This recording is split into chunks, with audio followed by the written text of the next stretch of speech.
Good morning, everybody in Japan, and good afternoon to everybody in America. How's it going? Yeah? I would like to apologize for the past couple of days. I have not been able to wake up. It's just been weird. I don't know. It's been a weird few days. I can hear myself. Why can't I hear myself? Because it's right here. There we go. Okay. Play that, but I want to mute that. There we go. Push reload. All right, cool. Hey everybody, how's it going? Hop in the chat, say hi. Today, we're just gonna be chilling. And we're gonna be drawing. We're gonna be drawing for my Copyleft manga called Viable. Yes. So if you don't know about Viable, what we're going to do, we're gonna go to the description of my video. Here we go. And we're going to open up www.viablemanga.com. And this is the website for my manga. Here you can look at the copyright information and learn what the word copyleft means. Typically, copyleft means that you are allowed to freely copy, distribute, and modify my work so long as your derivatives of my work are also copyleft. That being said, you can make money off of it. You can do whatever you want with it. You can put it in a video game. It's fun. Good stuff.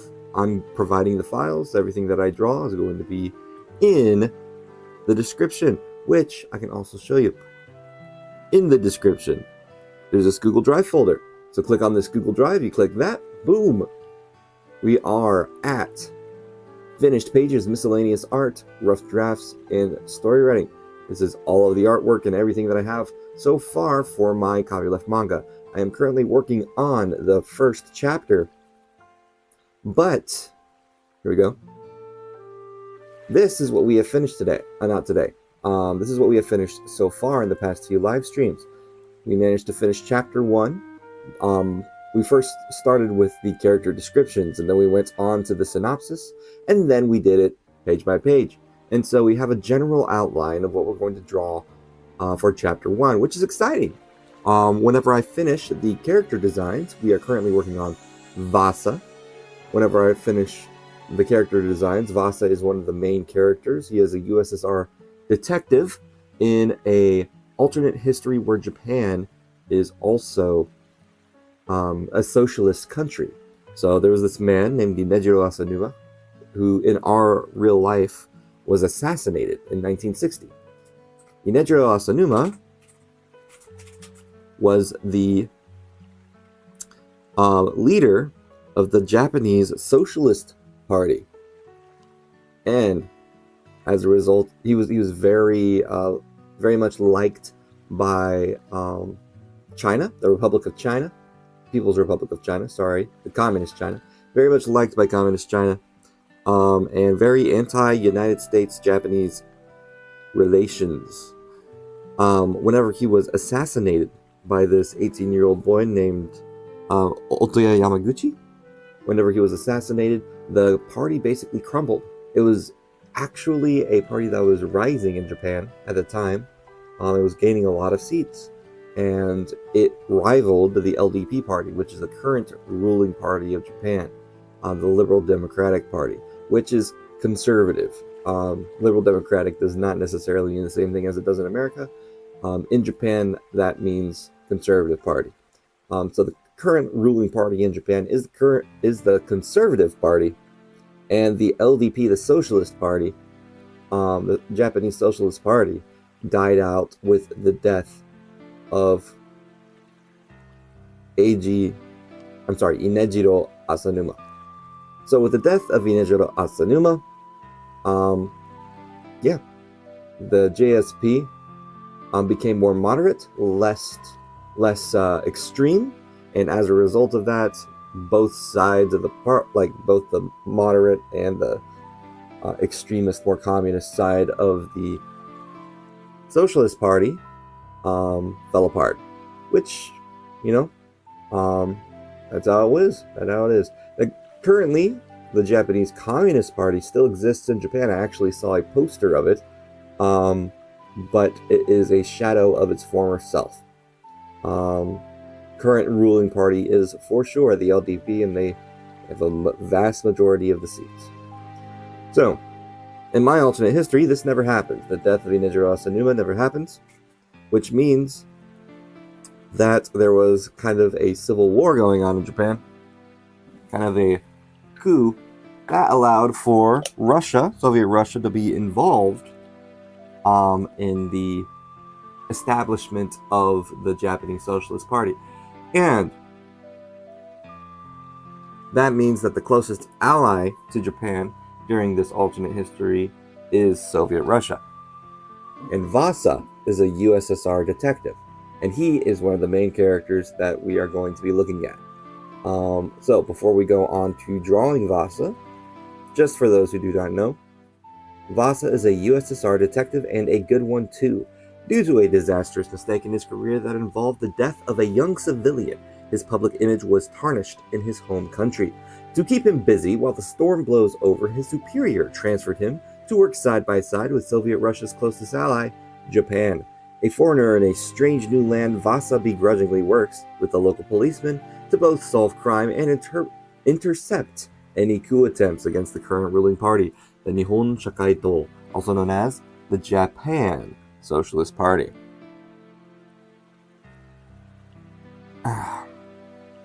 Usually, I drink tea whenever I work, but today I do not have tea because I have not been able to go out to buy any. I've been coming back home pretty late, relatively late, around 8 p.m., and so as a result of that, I just want to crash whenever I get home. I want to sleep. And that's kind of what's been happening the last few days. I haven't been waking up early enough to actually stream, even though I promised on Tuesday and Wednesday that I would stream. I haven't been able to, and I apologize for that. It's been raining. It's been difficult for me to wake up. And so, because of that, I just slept through, and I was running late the past couple of days to work. In fact, I was late by 1 minute to work, and in Japan, that's a big deal. So I'm probably going to get a pay deduction for being late for 1 minute. One of my gripes about the Japanese work culture. But that being said, I am here today, I am here now, and we are going to draw Vasa. Okay? This character on the bottom right of my screen, that is Lucy. She's going to be joining us, just chilling out at the bottom right corner. This spunky 6-year-old girl suddenly appeared one day while Vasa was working on a case. He quickly finds out that he's the only one capable of seeing her. Is she a ghost, a mental manifestation of his trauma? Either way, she is able to help him visualize things that otherwise would be impossible. After all, she's only in his head. Now, Lucy is a very cute, spunky little girl, and I love her, and she is great. I love her character design.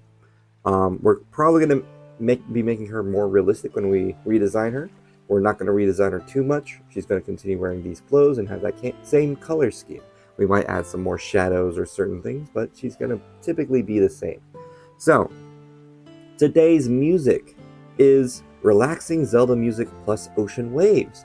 I have been very tired lately, very sleepy, and I really love Zelda. I love Zelda music, and I was thinking about perchance I would probably have some sort of spy music or detective music, but today I decided to go with Zelda music because I just like Zelda music, and it's going to be a chill stream today.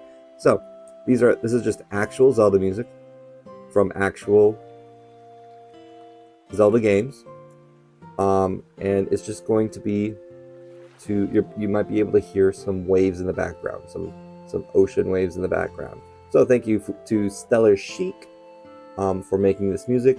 I will say something interesting, and I mentioned this last stream, but Zelda music, Nintendo music, despite the fact that they, are very notorious for their copyright protection, for some reason Nintendo music, specifically Smash Bros. Music, I've come to find out, is pretty safe when it comes to live streams. I've seen a lot of live streamers use it in their live streams. And yes, it's very safe in comparison to other music, which is really interesting. Really, really interesting. They take down a lot of fan projects. They take down a lot of like fan-made games, like there's a Metroid game, another Metroid 2 remake, AM2R, that they just shut down. Well, they didn't just shut that down. That was years ago. But I digress. They shut down a lot of.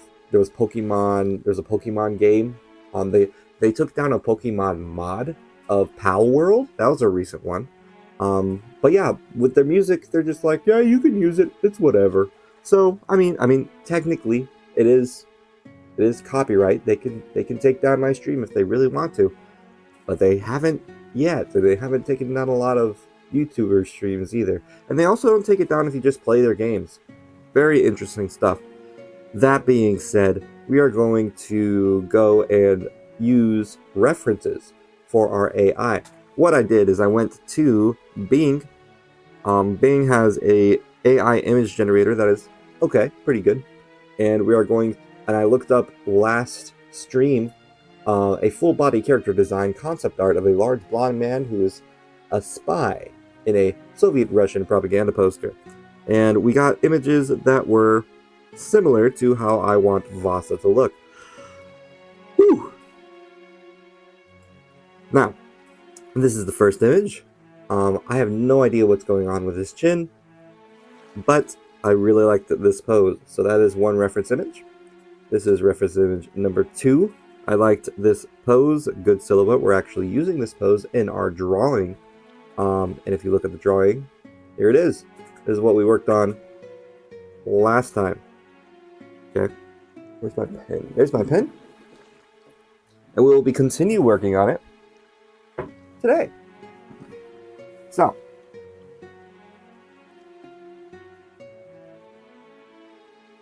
anyone who is here, please say hi in the chat. I would love to say hi to you.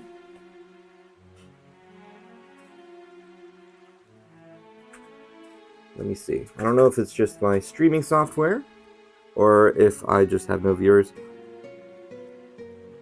But it seems like there's no activity in the chat. Very sad. Oh well, that is it. That is a-okay with me. For those of you who are in the video on demand watching after the live stream, hey, how's it going? Thanks for hopping in. Yes, so I explained my manga. I explained what we're drawing today, who we're drawing today, and I'm going to continue. And yes, we are listening to Zelda music with ocean waves, just because I like Zelda music with ocean waves. I'm going to try my best to continue to talking about art and manga and anime and my approach to doing it. I'm trying to learn to be a better live streamer, and it is kind of difficult to do this, but it will be fun. Okay, very cool. I'm going to tell my friend Caleb before I continue that I'm currently streaming. And then I will continue. So, I'm opening up a software called Live. I know you guys can't see it, but it is a very popular messaging app in Japan. Pretty much everyone uses Line. My phone just went Line. Because I tried to log myself in. And it is also, for some reason, where my work messages all the information, my schedule and everything. And I have a ton of group chats online, which is really annoying, I'm not gonna lie. Rihanna says, hey, and I say, hey Rihanna, how you doing? It's good to see you. I'm currently messaging Caleb to let him know that I am on stream. I'm gonna give him a link. Boobity-doo. Today we're listening to Zelda music with ocean waves. Because, again, Zelda music is relatively safe. Or Nintendo music is relatively safe for some reason. And Rihanna, I would like to apologize for not streaming the past few days because I have been just tired. It's been rainy, the weather's changing, and every time that happens, my sinuses go crazy. And it's just insanely difficult for me to wake up. I ran late for work in Japan. My Japanese job as an English teacher, I ran late for work by 1 minute. And in Japan, that's enough to get you a pay deduction, which is crazy to me. They're just really, like, obsessed with it, with being right on time. So, or they're okay with you being early, but they're not okay with you being a single minute late. And it's just insane to me. In America, we have like a grace period of 5-ish, 10-ish, sometimes 20-ish even minutes. But in Japan, nope, that does not exist. That is one of the reasons why I actually do not want to continue working. Management is difficult. Where is... Oh, I can't see what I'm typing. There it is. Okay. Yeah, so I'm messaging Caleb. I sent the link, and I'm saying streaming today. If you want to join. If you want to join. If you want to hop in and say hi. All right. Boop-a-doop. Cool. So, yes. Relaxing Zelda music plus ocean waves. That's what we're listening to. Why not listen to 007 music or spy music or something? Well, just because I really want to listen to Zelda music. And it's also raining. And I'm also tired. So I like being relaxed. I don't have milk tea today, unfortunately, which makes me sad. But it is what it is. For those of you who do not know, I have a giant, huge tablet to draw on, and that is what I will be drawing on today. It's very big. It is a Huon tablet, 22 inches from the top right to the bottom left. 22 inches, 22 inches diagonally. All right, we're going to draw Vassa. So now I'm going to go with the eyes. So eyes are probably the hardest part, especially when it comes to positioning. I'm gonna do some squiggly lines real quick just to warm up. Mirror. Okay. But you can get the eyes right if you look at your cheekbones. Rihanna says, "Yeah, I like it. The music is light and soft." She probably didn't say it in that way, but yes. Thank you. And also, I'm likely to not have my stream get taken down because of it. Unlike the other supposedly copyright-free music. Nintendo music is relatively safe for streams. And I don't know why that is, but it is what it is. Okay, so I have cheekbones, but as you notice, my cheekbones start right under my eye and then go up right here. So it's kind of a diagonal sort of thing. If you look up, it goes down like that. Similar to how, like the perspective shift, right? Similar to how Voss's eyes go. So really, if you think about cheekbones, they go right underneath the eye. So if I'm going to draw... I love Skyward Sword's music. I know a lot of people didn't like Skyward Sword. But, I mean, it's a really good game.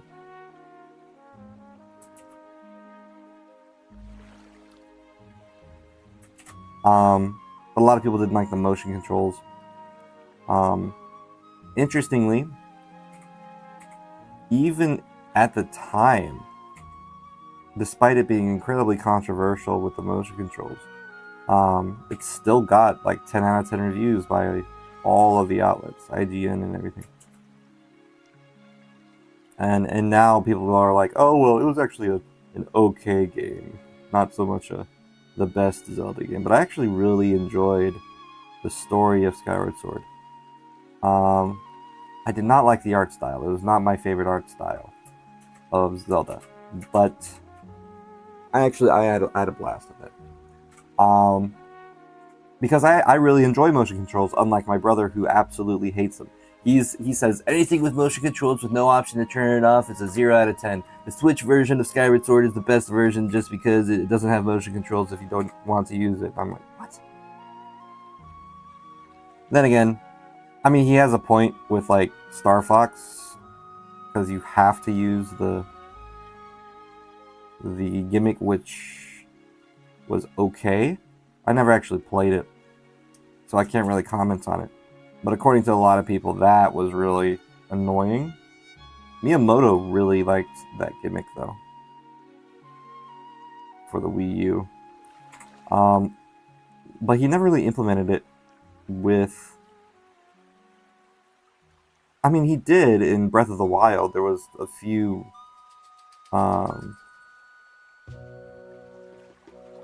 what's it called? A few of those shrines that required you to use your motion controls to move the ball around and stuff. But, you know, that has nothing to do really with, with drawing. So basically I drew here a cheekbones, just a really quick reference to them. And with that, you get the edge of the eyes, right? So where the cheekbones meet, you can get the edge of the eyes. And also the top of the brow. So that's what I'm currently drawing, the top of the brow.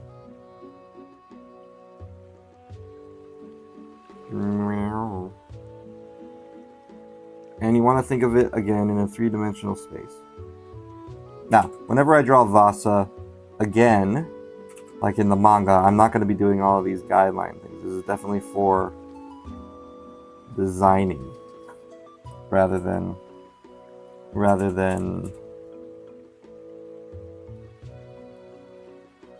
this is so I can get like an accurate version of Vassa whenever I first draw him, rather than oh, this is what I'm going to do every time I draw. No, I'm going to get used to where the eye placement and everything is. I just want it to be very accurate the first time, so that way I have something to go off of, a reference to base it off of.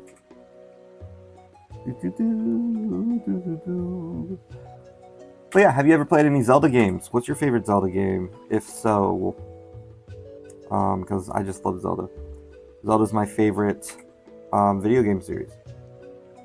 So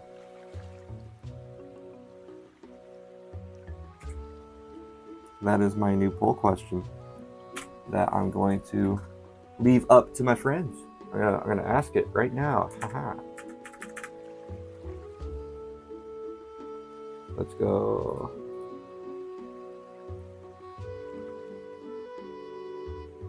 Start poll. No. I didn't want to hide chat. Go chat.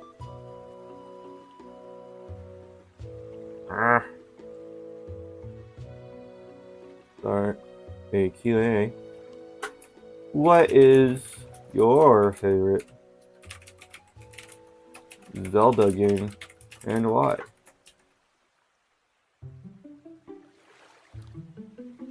Because I'm just curious. I really like the music, and I really wanted to know more about you. And if you've never played Zelda, why not? You know? Yeah. Is this live, really? No, it's not live. There we go, that's live. Okay, anyway. No, reference. I've had a few friends whose favorite Zelda game is actually Twilight Princess, which is an actually decent choice, I would say. It took the Ocarina of Time formula and just kind of ran with it, and tried to make it even better. I would say an underrated one is Wind Waker, and particularly 3D Zelda games are the most popular ones, so I expect more people to know those than the 2D ones.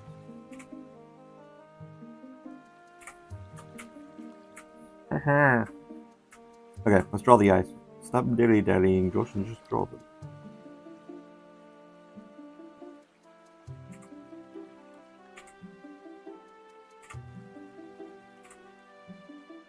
Okay, when it comes to eyes, they are just spheres. They're just spheres inside of your head. And your cheekbones go underneath them. So really it should be more like this. Yeah. my favorite Zelda game is actually Majora's Mask. And sometimes it'll switch between Majora's Mask and Ocarina of Time. I have much more nostalgia for Ocarina of Time, and I didn't play Majora's Mask until I was in high school. But I just love how, despite how short of a game it is,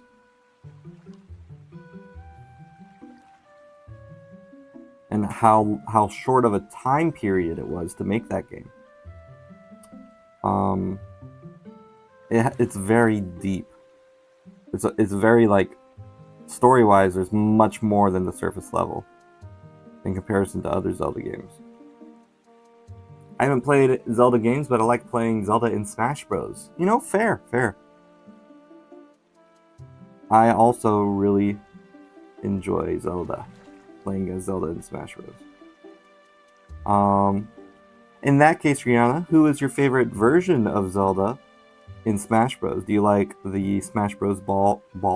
Smash Bros. Brawl model? Do you like the 3DS in Wii U version, or do you like the newest Smash Bros. Game where she looks more like how she does in I think A Link to the Past is what it's based off of? Man, I have no idea what I'm doing with the cheekbones. I'm just gonna restart, actually. This has been kind of a waste.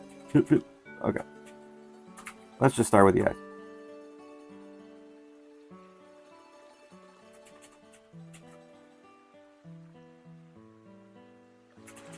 Remember, kids, if you don't like what you're doing, just destroy it. That is a model to go by when it comes to art. If you don't like it, just go back before you started. That's what an eraser is for. Do not be afraid to erase, and do not be afraid to throw it away and try again.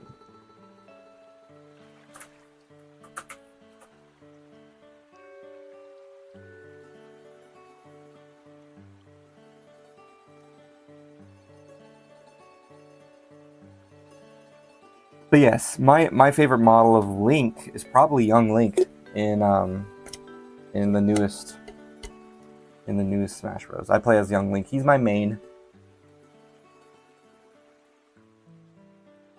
Ooh, whoops. Oh wait, the stream isn't on the drawing. Thanks for pointing that out.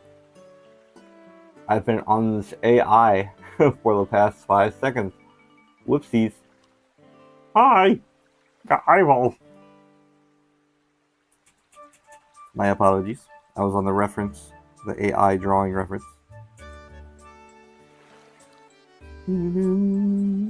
I love the music of Zelda. That's one of the biggest things. Probably one of my least favorite things about Zelda is its reference to goddesses and different things. But it is a fantasy, so I don't really mind that, but it's like, you know, it kind of makes me go like, oh, should I let my kids play this? Hopefully they don't get confused as to, you know, religion and stuff. But it's just kind of a lore dump, so I think I'd like the story aspects of The Legend of Zelda, though. Yeah. What I would recommend to anyone new to Zelda, grab a 3DS. Grab a 3DS and play Ocarina of Time 3D on the 3DS. Currently I have Majora's Mask on mine, because I actually haven't finished it on the 3DS. I will say I like the Nintendo 64 version of Zelda, of Majora's Mask the most. They changed a lot and I think it was a lot of unnecessary changes in the 3DS version. But yeah, I do recommend playing the 3DS version of Ocarina of Time if you're going to play it. Either that or the PC port, which was made relatively recently, if you can do that. So Rihanna says, my favorite Zelda model is the one where she is more purple dress rather than a pink one. My bias for the color purple. Okay, I got you. Yes, I do prefer purple over... Purple is actually my second favorite color. And also, interestingly, my favorite color is yellow. I don't know why that is, but it's always been that way since I was a kid, and those colors are complementary. to each other. And they represent royalty, which is also why I think it suits Zelda more. Like the character, not like, you know, obviously Link should be green. I like his green outfits more than his blue outfits, but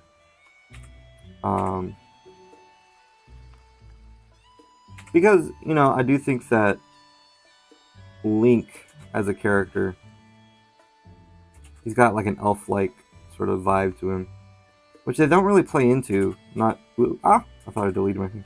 They don't really play into that since really Ocarina of Time, where it's kind of explained that, oh, he's a Kokiri. No, he's not a Kokiri, but he's he lived with the Kokiri, and so that's why he's really Hylian, and all Hylians have pointy ears, and yada yada yada. And Kokiri look like Hylian, but they're not really Hylian. Okay, how do we want his eyes to look? Do we want him to have droopy eyes, determined eyes?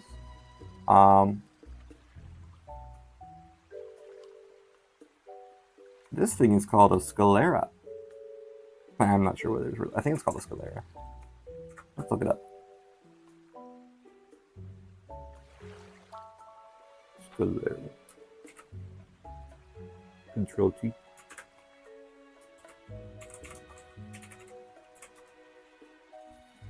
I was right. No, I wasn't right. The white of the eye is the sclera. This part, the inside of the eye, I'm not sure exactly what that's called. Tear duct. Tear duct. Yes, that's the tear duct. Is Lucy's dress like a dark purple? Because that would explain her purple-yellow combo. I guess that's your bias there. It is my bias, absolutely. Yep. But yellow is my favorite color. It's always been that way. Ever since I was a little boy. Oops, wrong one. There we go. But yeah. You're on the tear duct. Tears of the kingdom. Haha. I don't know, I've always found that color scheme to be incredibly alluring. Just very... I'm spending so much concentration on this tear duct. Anyway, I've always found the color scheme of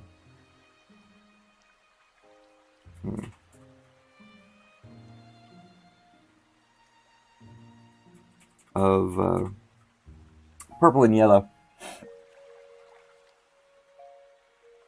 to be kind of majestic, kind of like, yeah, you know, like there's trumpets playing and what's the French horns and trumpets playing in the background, and I'm a king, haha.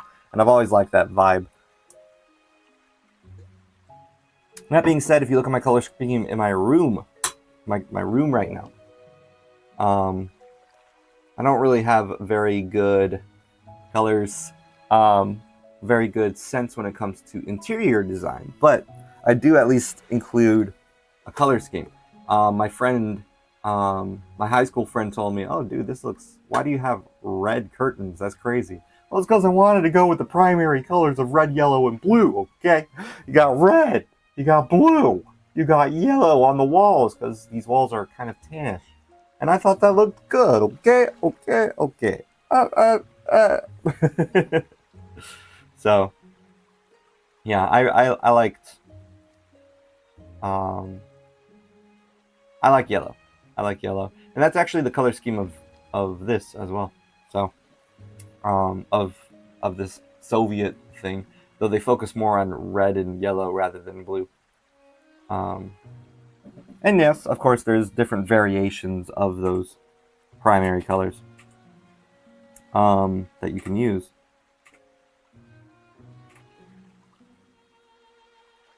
For example, you could use a light blue and a dark red. You can use a yellow. You can't really change all that much. You can have it more tannish. And people use that for fashion, I would say. But when it comes to just, I need to just draw it. I need to stop like sketching it. Just give confident lines, Josh. There you go.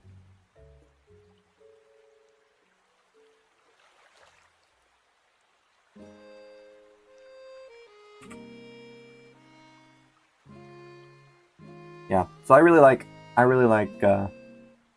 for real AI Vasa matches your room.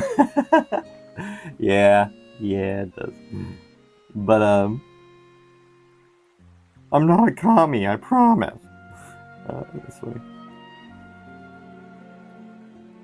I like this shape of the eye. Yeah, does that work? I think so. It's got a serious, more masculine vibe than Lucy's almond-shaped eye. It's more. I like it when eyes are more jagged for men.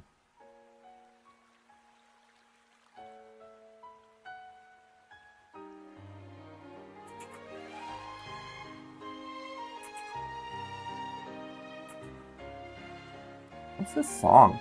I don't think I've heard this before. I need to get a. I need to set up a number pad or something to switch between writing stream and drawing stream. That's what I have. That's what the scenes are called. Let me see if I can do that real quick. File settings. Hotkeys. There we go. Switch between scenes. Switch to scene. Switch to drawing scene. I'm gonna do. What should I do for that? Can I use my stream deck to do that? No? Okay. I'll have to figure that out later. What is this? Add. So switch to scene. I guess I'll go with 1. How about tab 1? Tab 1 would work. Nope.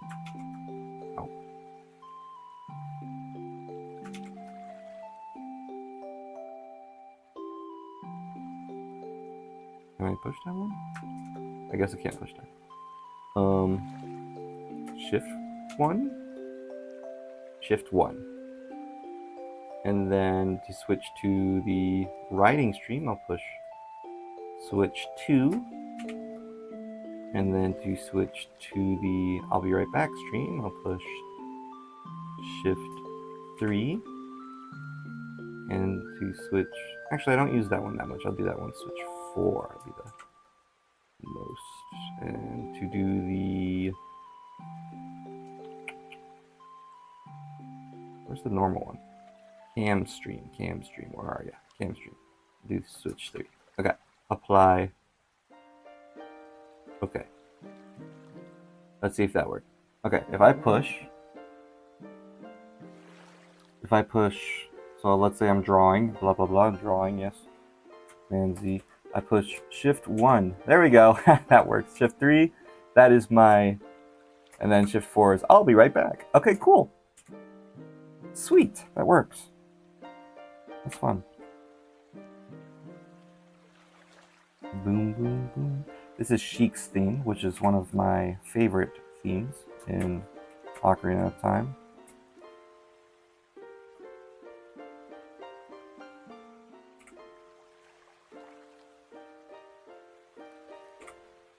So when it comes to the eyelids, you can actually see that it wraps around where the eyeball is.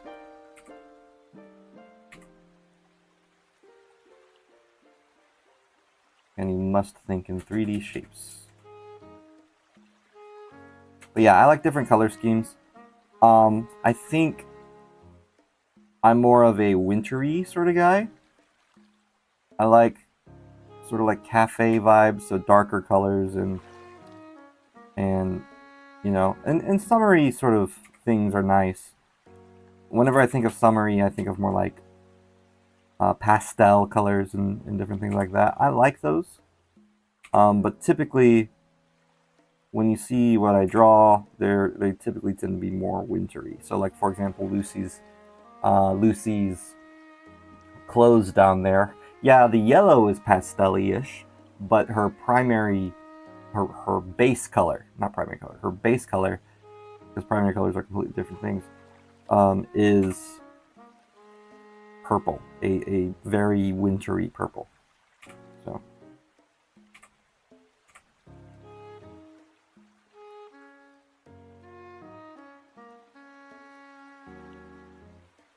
Yeah. And you can combine them, of course. And yellow is kind of a bright color anyway, so it's kind of hard to make it not summery. So I made it more pastel to kind of mute it a little bit.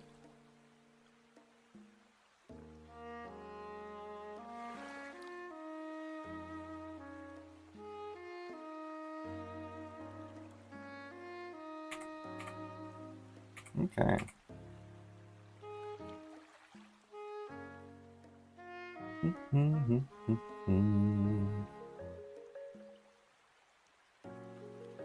That's looking good.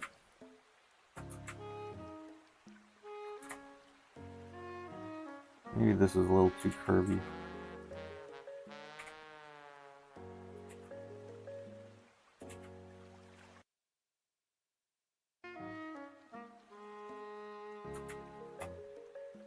Yeah, I think this song is from Breath of the Wild, I'm not sure.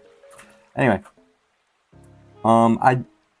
My opinion on Breath of the Wild, the game, is I actually really enjoy it a lot. I enjoyed it a lot. I beat the entire game. It is one of the few games I have 100%ed outside of the Korok seeds, because I ain't got no time for that. And the reward for that is just negligible at best. But it's not my favorite. It's not my favorite Zelda game. And neither is Tears of the Kingdom. I like them, but whenever I think of Zelda, I definitely think more of the environments rather than the story. I think of the story and the theme and the environments, right? But everything in Breath of the Wild and even Tears of the Kingdom is too samey, you know? There's a lot of runes and artifacts and stuff, and that's cool the first time you see them, but when you're on your 100th shrine, you're like, man, this room looks exactly the same. These quote-unquote temples aren't really temples right now, you know? Yeah, man, give me a good circle. Give me a good circle.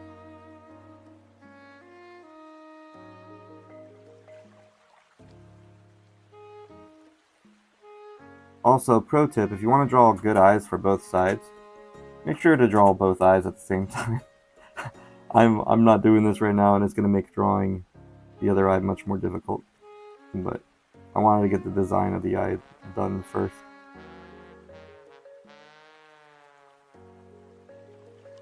Okay. So the way I did Lucy is I had these lines coming down like this around, and this is something that I learned from other manga artists. They do it for their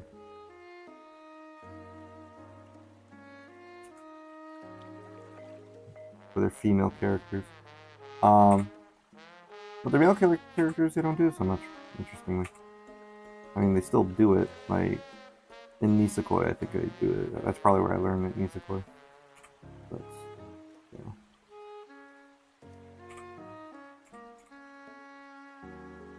I think they also have, like with Lucy, I got this giant circle here. It just breaks through. They also have it right here.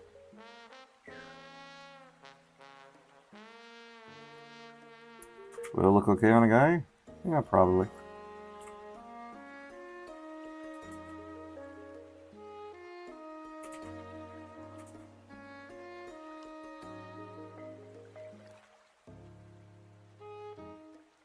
Probably don't need to be as exaggerated as Lucy's, but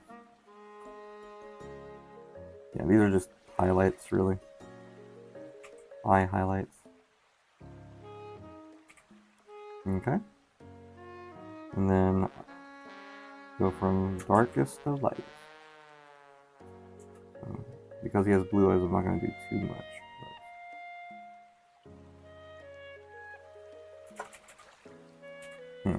Maybe I should just do the shading there that way. Yeah, I'll just shade it whenever I get the chance.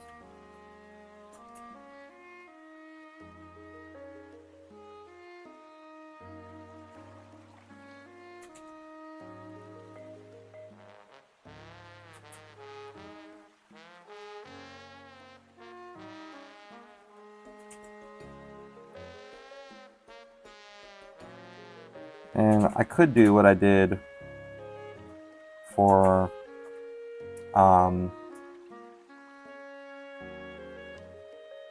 oh really? I feel like drawing eyes at the same time is hard.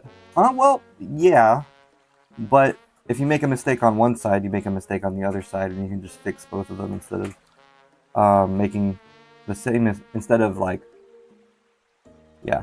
So I personally think drawing them at the same time is easier, generally.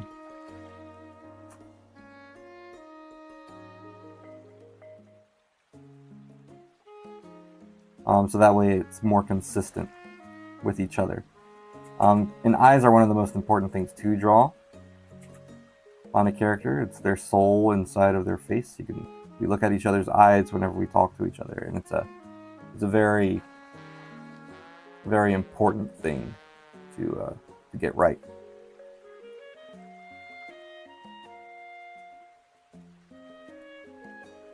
And so you want it to be as close to each other as possible. And you can have some variations, some differentiations, but it's easier to mirror your drawing when you do it at the same time rather than focusing on... I feel like I'm just drawing without a reference right now because I'm not even looking at my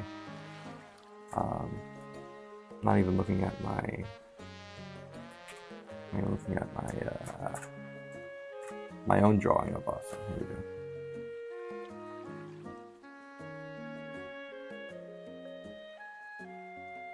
There.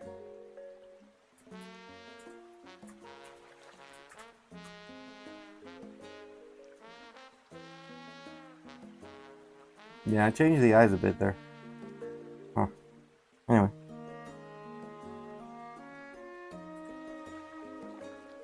Oh, wrong button. I keep pushing M for mirror.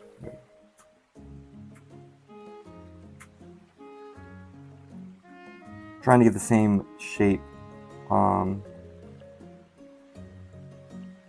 the eye is very difficult, I think, if you don't do it relatively at the same time.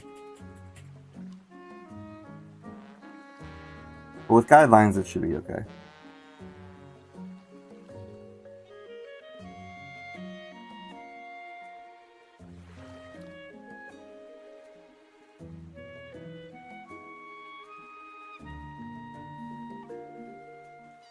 See, that one was way too...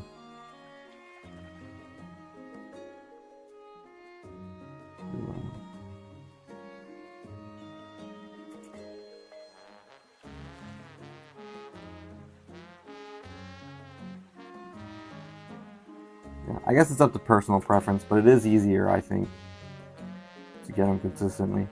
I say as I draw this eye really well, this second eye. But as you notice, I mirrored it so that way they're much more similar to each other because it's harder to draw. Like if you're doing drawing where you can't mirror the image, then it might be more difficult for you to draw the eyes. See, I just redrew the entire thing there.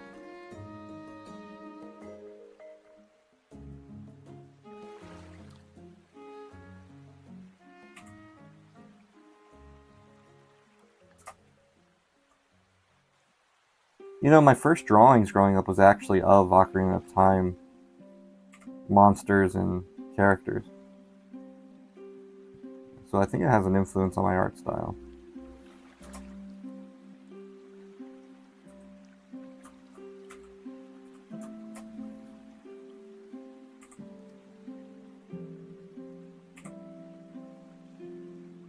But yeah, when it comes to art styles of Zelda games, I think my favorite is still probably Ocarina of Time. And my least favorite's probably Skyward Sword. I really liked Wind Waker when a lot of people didn't. I thought it was a really fun game, and I was a kid, so I didn't really, I thought the cutesy sort of bubbly art style was really, really good. I watched a lot of Zelda movies and not Zelda movies, Disney movies, and a lot of stuff, and I didn't really see a problem with it. I was like, oh, this is different. It's cool. I like it. That's what I said. I don't know why people hate this so much. And at the time, people were like, I need it in my graphics. It needs to be realistic. And graphics were all the rage back then because the technology was developing at such a rapid pace. And you can still see like the remnants of that in video games. When gaming companies make new games, it's all about the graphics, even though most people don't care about that anymore. It's like a remnant of a bygone era where pretty much everyone cared about graphics. Most people care about style of graphics rather than the technicality of it. Can you play as a hyper-realistic character in a modern video game? Yeah, sure. Does anyone care to? If the game sucks, no. It's like, yeah. So, that's kind of my opinion. I prefer much more stylized, because even Ocarina of Time was not realistic. It was, like, when it comes to its style, it was a stylized game. A lot of people are like, oh, at the time they're like, oh, look how real these graphics look, and I'm like, no, they're an art style. They didn't look real. They looked cool. There's a lot of grittiness to it that I don't think a lot of Zelda games have anymore. Like, those redeads are things of nightmares. But it wasn't a... Shoot, I erased it before. It wasn't a realistic game. It was a stylized game. And a very well stylized game, too.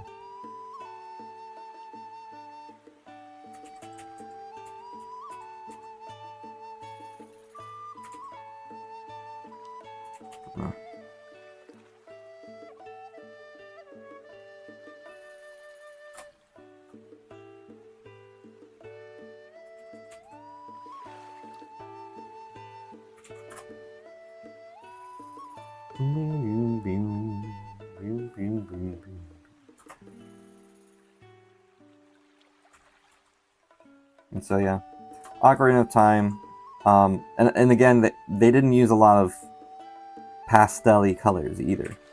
They were very wintry with their color schemes, very dark, very heavy on the like bold colors rather than, well, I guess not bold, but darker, winterier colors, rather than pastel stuff. Not a lot of pastel in the 64 games. There really haven't been pastel colors hardly at all in Zelda games, but I would say like the Ghibli style of the modern Breath of the Wild, for example, or Tears of the Kingdom, it's much more summery than the original Zelda games. Ocarina of Time is just nostalgic for me, though. And so there's a lot of influence it has on my art. That, and of course other manga. I actually have the Ocarina of Time manga. It's in English, but it's really good.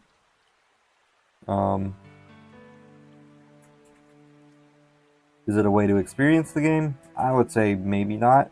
I'd say it's better to play the game, because the manga has a lot of differences.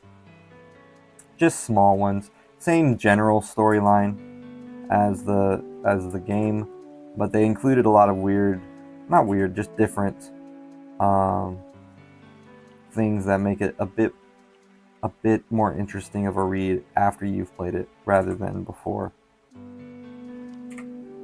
So I would recommend playing Ocarina of Time first. Most people say Ocarina of Time is the best game. It's okay. It's definitely good. It's one of my favorites. It's like my third favorite game. But and most of my favorite games are Zelda games. So I really like Ocarina of Time. I think though I like it because of the nostalgia for it rather than for the game itself. There's a really good Ego Raptor video that he made a while ago about why Ocarina of Time is not all that. He was trying to compare A Link to the Past to Ocarina of Time and why he likes the first one better. And I agree with his criticisms. I think that there is flaws to the game. Though a lot of Zelda fans would be like, "Oh, you can't criticize Ocarina of Time," and it's a waiting simulator in a lot of ways. But it's like there's no to attack enemies. You wait for them to stop attacking, and then you attack them. It's so easy. It's like, yeah, I get it. Valid criticism, but. And I would say that I really like Skyward Sword for kind of fixing that in some ways with its enemies, where it's more puzzle-based. The puzzles were incredibly simple. Slash right, slash up and down. You did it, yay! But at least they tried something new.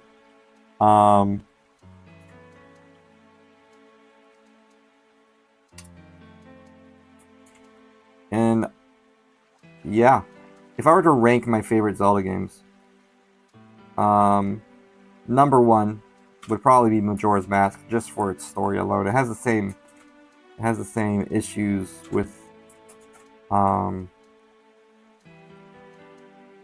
its mechanics, gaming mechanics, as Ocarina of Time does, but it's still a good game. Ocarina of Time is still a great game, even if it's critiquable. And Majora's Mask just takes the concept and flips it on its head. Yeah, a lot of people don't like it because of how stressful it can be. And it's a much weirder Zelda game. Some people would say it shouldn't even be considered a Zelda game because it doesn't have that theme of Zelda. But, it doesn't have that grand adventure sort of feel. Because it's all based in a small area called Termina, which is like an alternate universe kind of to Hyrule.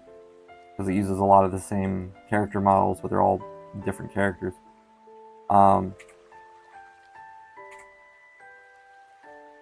And you're stuck on a time clock, which a lot of people hate. They don't like time limits. But there's just a lot of great art stuff. It's a very artsy game, and I love that art. It's just and it's purple is one of the main colors of that game, and it's just like it looks so good. There's a lot of themes regarding death, losing friends, in very small, minute areas of the game. So basically, the story of the game is the moon is falling, right? And you have 3 days to find the Majora's Mask and give it back to the Happy Mask salesman, and before the moon falls. And that's a general thinking about that, you'd be like, oh, well, that seems like a short game, and you'd be right, but there is a lot more to it than that. In order to stop Majora, you find Majora's Mask relatively quickly in the beginning of the game. You find, because you know who has it, you know what happened to it, and where it is. But you can't really do anything about it because the guy is too powerful, and he basically transforms you into something called a Deku Scrub, which is one of the enemies of the first game. That's another thing. That's another thing that I really enjoyed about Majora's Mask, is that it changed the gameplay by allowing you to be different species of characters. That was a huge difference in video game. In Zelda streams, sorry. Not streams, Zelda games. And so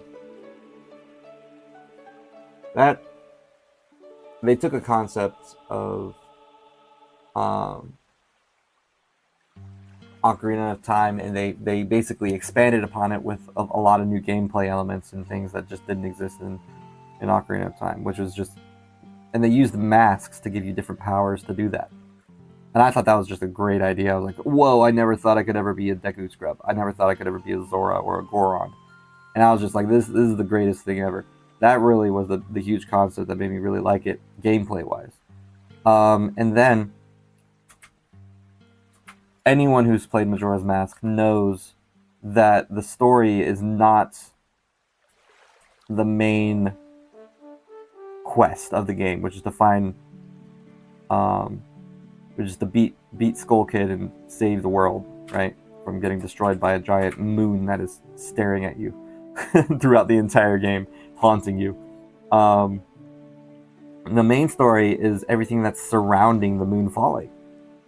And I know I'm getting on this rant about Majora's Mask, but a lot of the depth of the game is in that. You have people denying that it exists, like just continuing on, like preparing for the festival as if it's not going to fall. You got people running away in fear and going to different areas trying to survive, knowing that it's likely that it's inevitable anyway. They're all going to die. You have people, like for example, there's this one guy who trains you in the way of the sword, you know, just like they do in Wind Waker.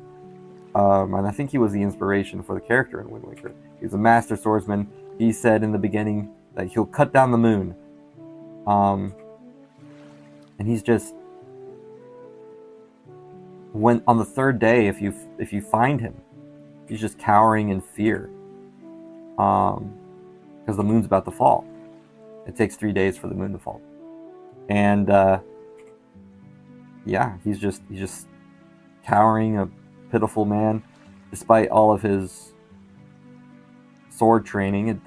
It means nothing, because yeah, he was able to pass it down to you, but you're about to die too. So it's like, you know, what was the purpose of all that, right? What did he spend his life on if the legacy isn't even going to be there?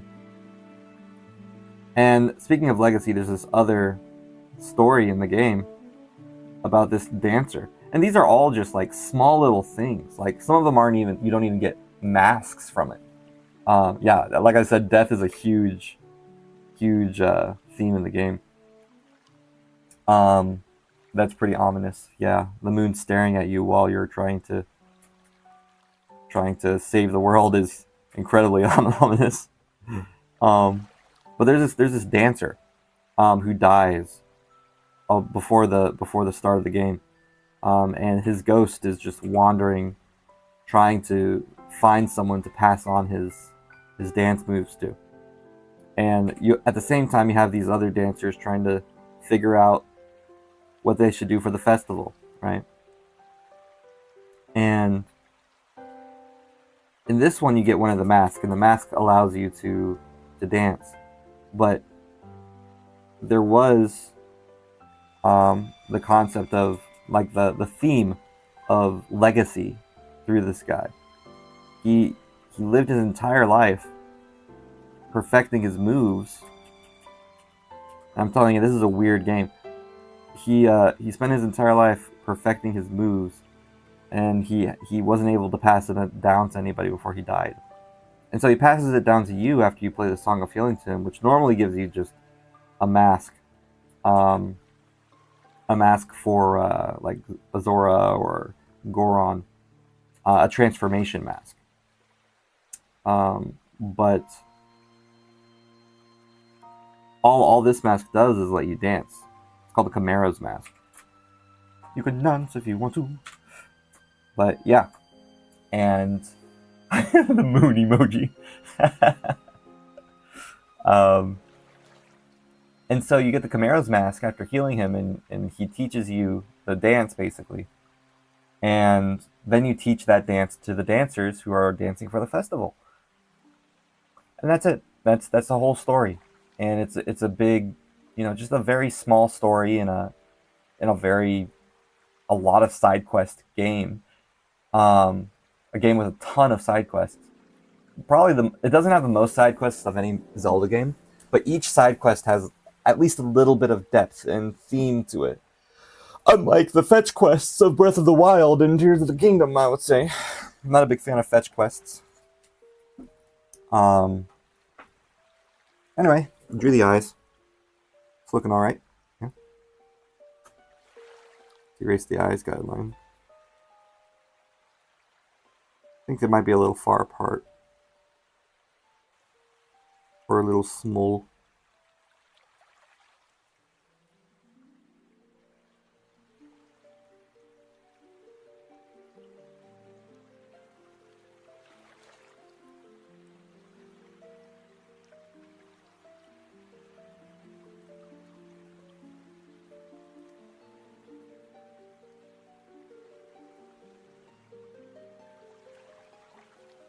Yeah, they look good. Yeah, they look pretty good. But yeah, so Majora's Mask, just because of the side quests alone, has so much more depth in the state of the human condition in a moment of grief or panic or other things. You got these sisters who live on a farm who you have to save from aliens. Like I said, very weird game. I don't think... Yeah, he is bald. I don't think aliens ever show up in a Zelda game again. They might, but it's just a weird thing that only really happens in this game. And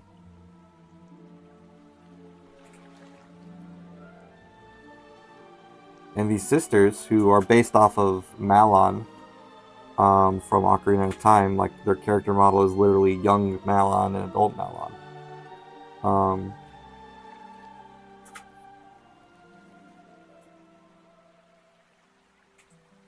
Bald. My eyes. Alright.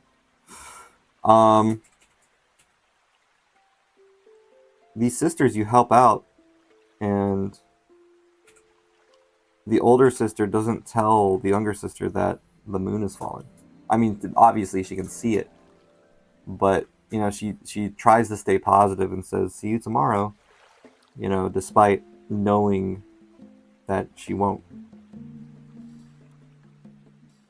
And so there's themes of like childhood innocence and sisterhood and things in there. That was just really, really sad, but also really interesting and relatable.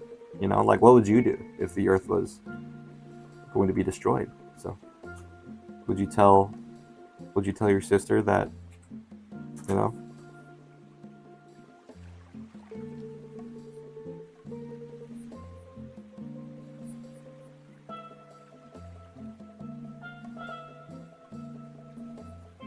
or would you just let her die in ignorance? And if you're both dying alongside each other,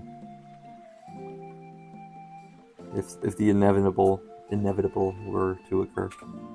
Very sad stuff. I really enjoy sad things, which is also why I probably like Majora's Mask a lot. But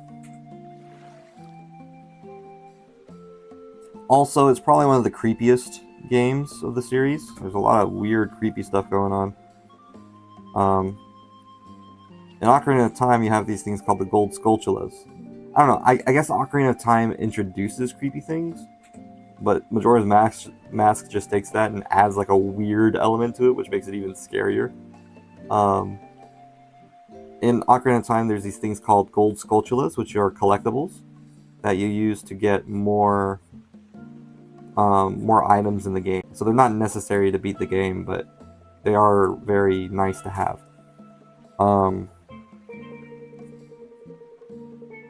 In Majora's Mask, there's these things called Skulltula houses, where you find the Skulltulas in these little house areas that for some reason are just there in every part of the world. But if you were the younger sibling, would you want to know? I'd want to know. Yeah, it's a tough decision that she makes, you know? So it's like, okay, well, I'm going to try to stay positive. We're far enough away from the center of town to where maybe it won't affect us, but it likely will, because it's the moon. It's falling with a giant, creepy face. Very, very, very sad, you know? It's like, hey, we're about to die. Nothing we do can prevent it. Sorry. You know, that would be like, oh, okay, thanks. I don't want to die. You'll spend your last days crying together instead of playing with each other. It's like, you know?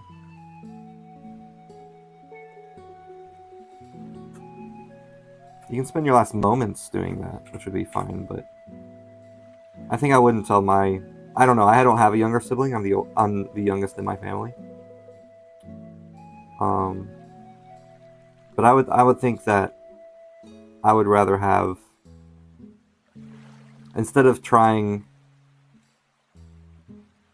my best to prevent the inevitable, I would probably want to spend the rest of my time just with my family, you know?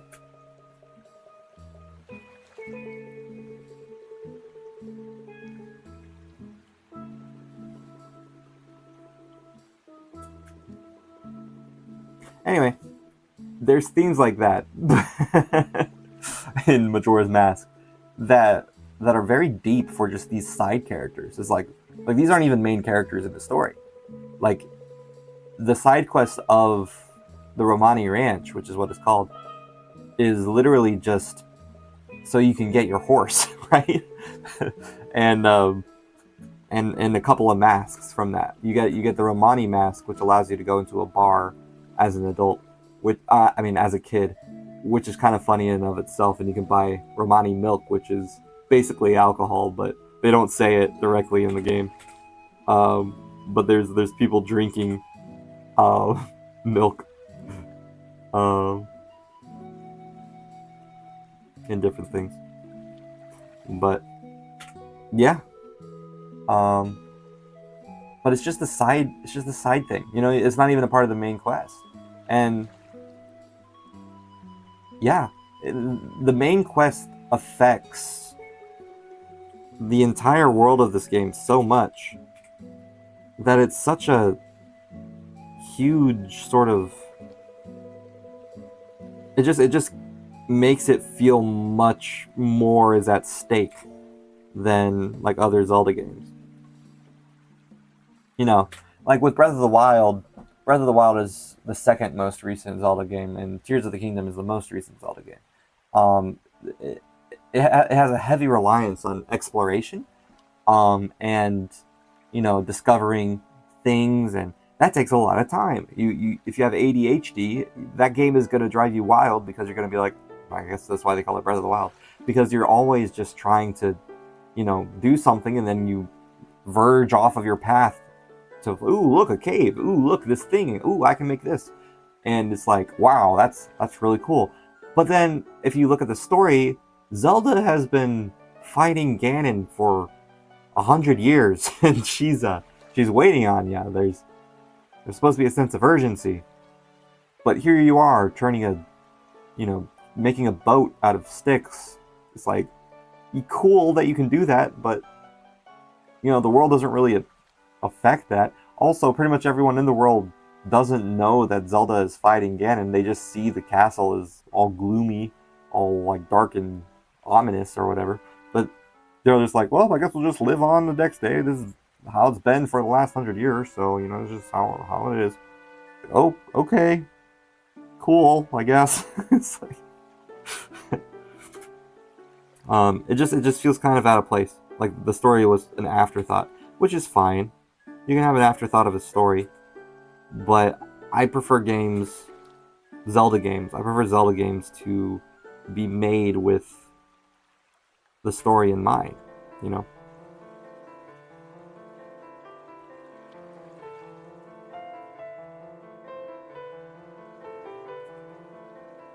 And this is actually what I like about Ocarina of Time and Majora's Mask. Pretty much every event that happens in those games is a result of the main bad guys.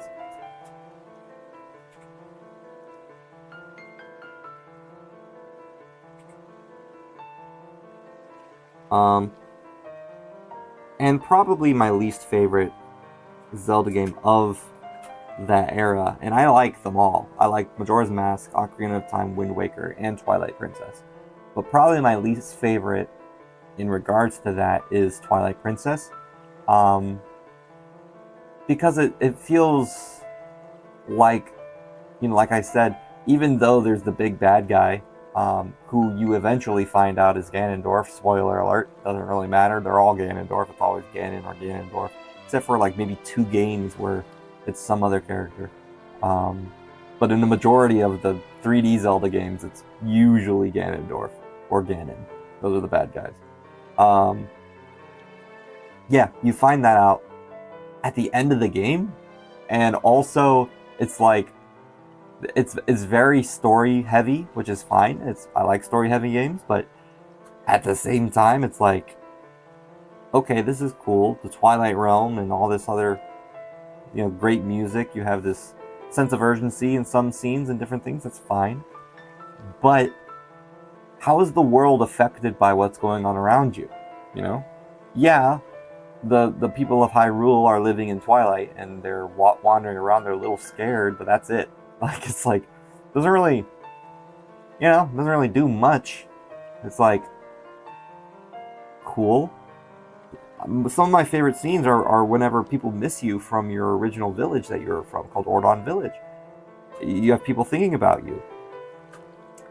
You're trying to save, your original goal is to save the kids who got kidnapped, and your potential love interest, who just kind of, after you save them, and you gotta go on and continue the adventure, is just like, oh, well, I'm gonna let you do that now. Like the reunion isn't that great. I mean, it's there, but it's just like, oh, cool, we're just gonna let that happen now. Neat. So, I don't know. I feel like they could have done more with I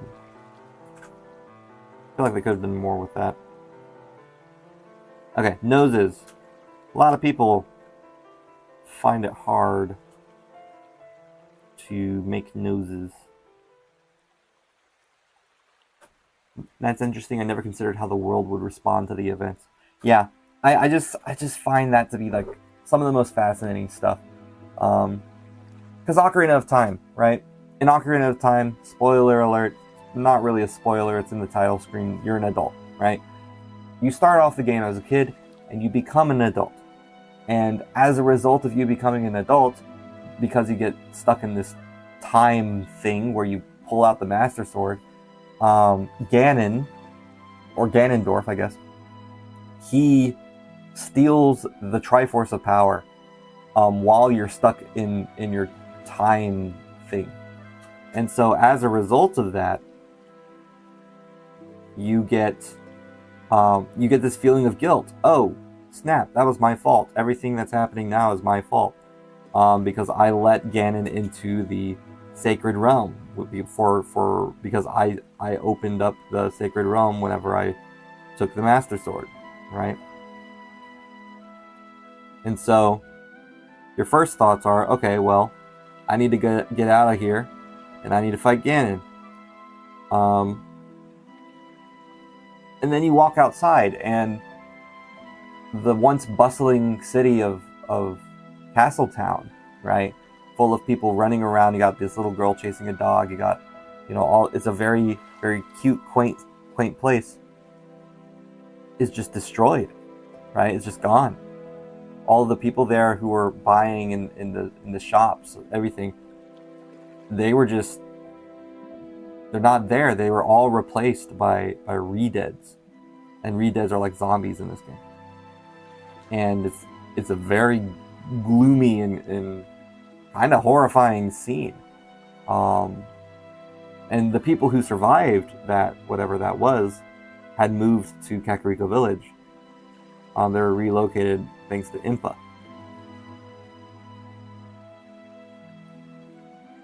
And but yeah, with that first walking out, you're just like, oh crap, this is much more serious than I thought.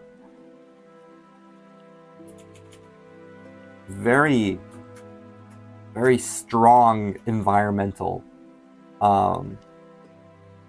things happen in these games. And yeah, when I was a kid, that was like some of the coolest crap ever, story-wise. So I just wish they had more environmental storytelling in modern games, modern Zelda games.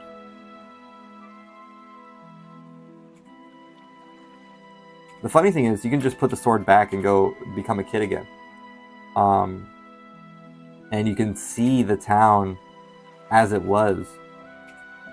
And then when you have to become an adult, you're just like, it just hits you again and again and again every time you turn into an adult again. So it's like, wow, dang. That's wild.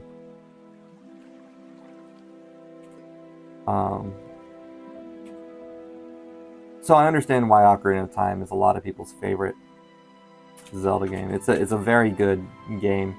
I think it's my third favorite Zelda game. My first would be Majora's Mask.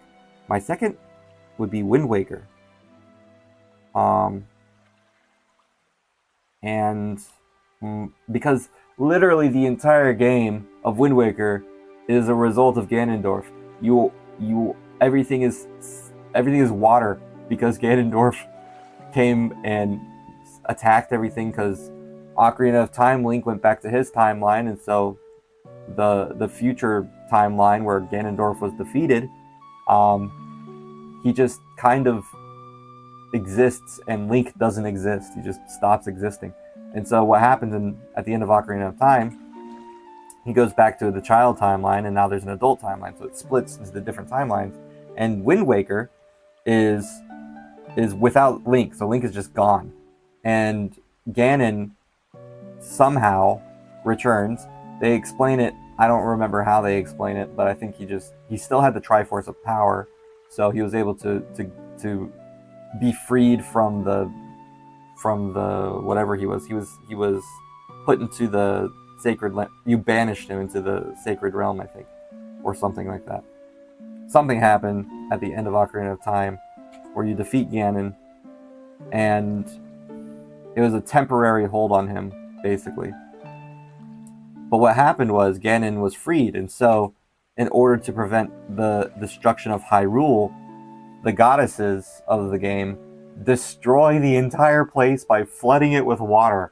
And so now there's a bunch of islands everywhere, and the entire place the entire game is based in water. It's such a unique concept. I was just like, wow, that's insane. Like how did they come up with this idea? And I will say, for some reason, Nintendo was on a vacation shtick. They made Mario Sunshine. They made Wind Waker. You know, they really wanted to take a vacay, I think.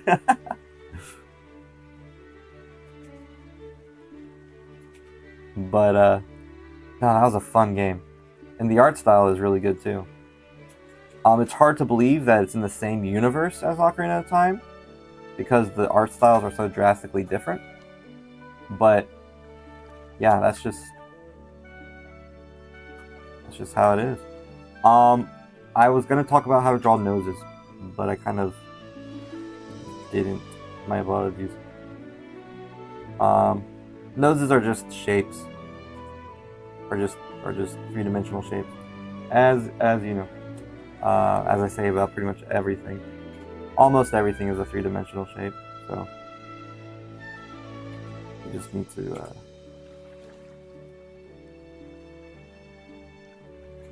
think of it like that.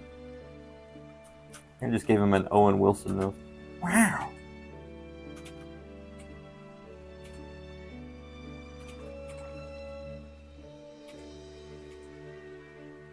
So you gotta think of it right now I'm thinking of this nose as being three-dimensional. And so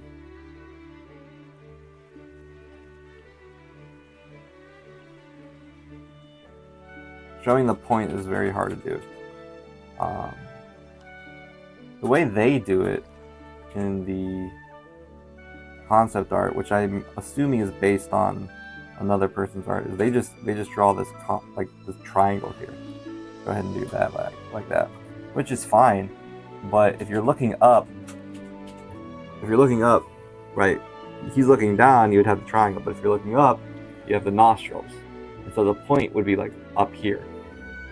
So the point is like right here because he's looking up, and so the point is right there. You kind of have to think about how to draw that.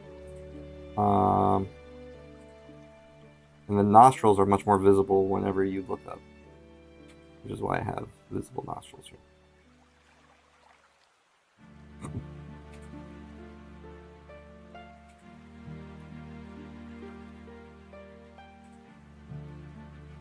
A lot of people with Twilight Princess, even though it's my least favorite of my favorites, it's kind of weird to say. I like Breath of the Wild. I like Tears of the Kingdom. I do find it interesting that they went back to the formula of the original Zelda, where it was much more exploratory. But yeah, I recommend playing the games, Rihanna. They're really good. They're really good games. His nose is very small now. Let's make it bigger. His nostrils are huge. Let's make them smaller.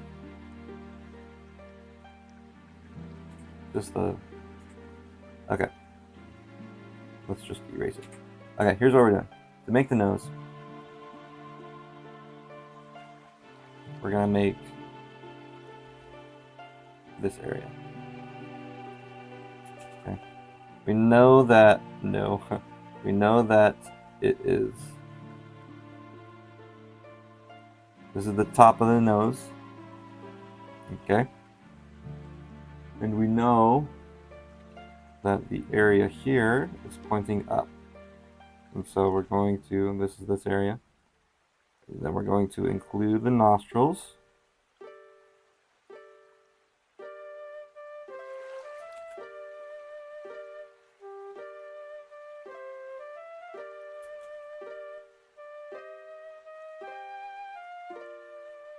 Noses are one of the harder things to draw, especially in a style.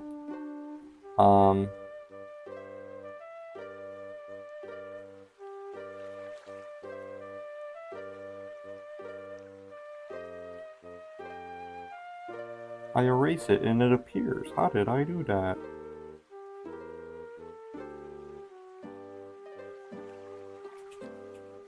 Typically, noses are best drawn if you have the shading, right? That way you can see where the tip of the nose is better.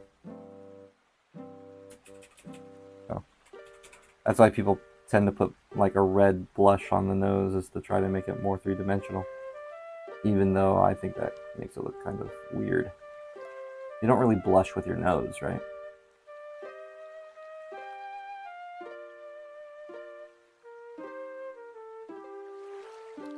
If you do blush, it'd be up here.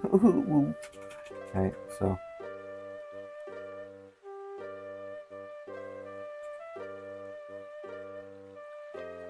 it's my headcanon that the Vasa that is always blushing would be the uwu Vasa, always speaking in uwus. The uwu alternate reality Vasa. I need to give him hair.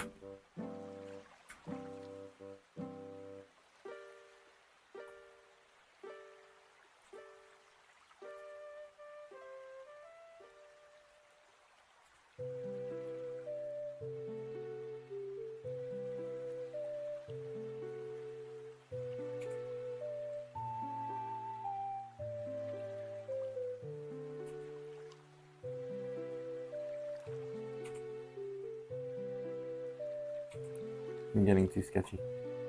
Yeah.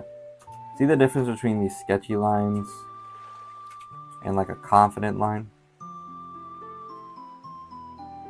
Like the nostril here does not look as good as this, right? So I would need to edit this by like drawing a confident line over top of it and then erase the sketchiness.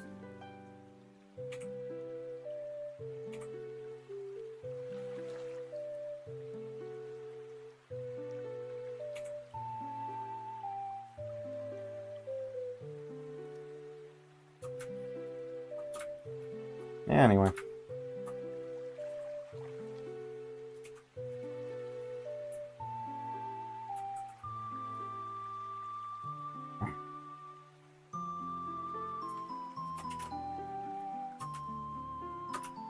Yeah, it's looking good.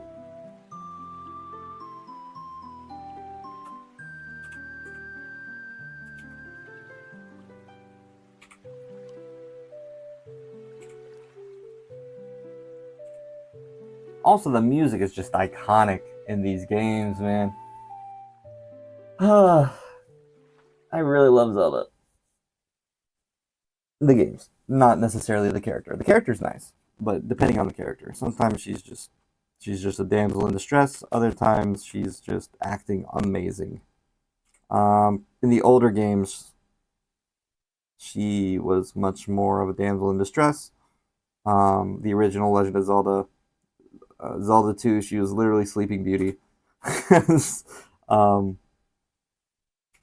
And I think they started A Link to the Past is when she started having a more active role in the story. And in Ocarina of Time, she was also fighting behind the scenes with you. So she wasn't just the damsel in distress until the very, very end when she was kidnapped and became a damsel in distress. I don't know why Majora's Mask is technically a Zelda game, because Zelda only appears once in a flashback, in a memory. She doesn't even appear really in the game. And it's probably the first game to do that. First Zelda game to do that. So. Alright, let's go back to the no, this one. Yeah. Because I need to reset the music.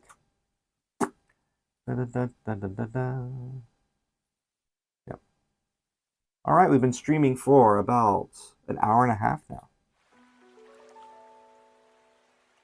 I'm gonna loop that, yeah. Okay.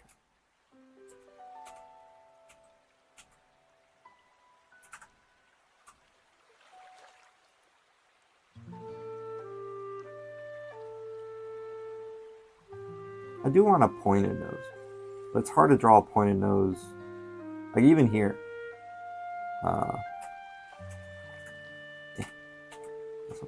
Even here, when they zoom in on his pointed nose, they have like this diamond shape, right? Because they're showing the shadow underneath his nose, and it's not even pointed. It's like a round thing there, and it looks like it was hard for them to.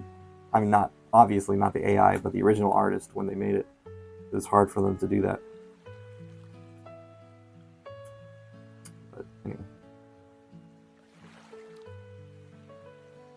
I like these outfits down here. Those look pretty cool. Alright, anyway. I keep pushing the wrong button. There we go. Sorry I spent most of this stream talking about Zelda.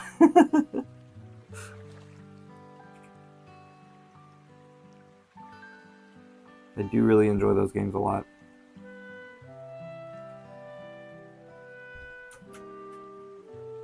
Alright, let's draw his hair.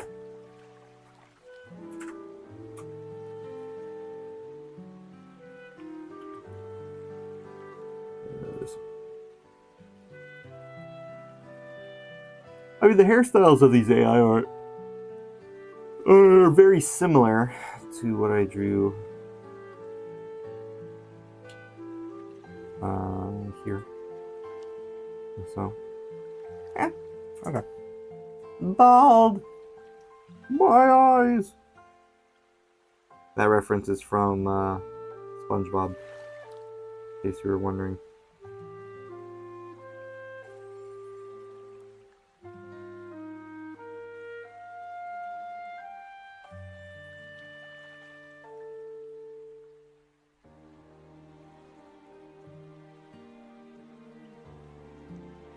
hairline.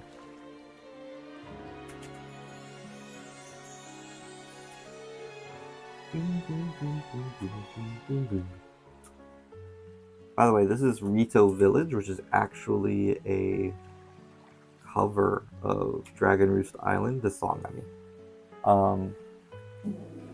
And the Dragon Roost Island is from Wind Waker, which has some of my favorite music.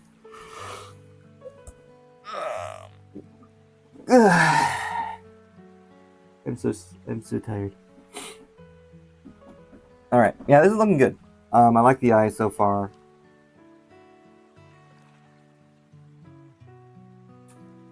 I like the structure of his face. He has nice cheekbones.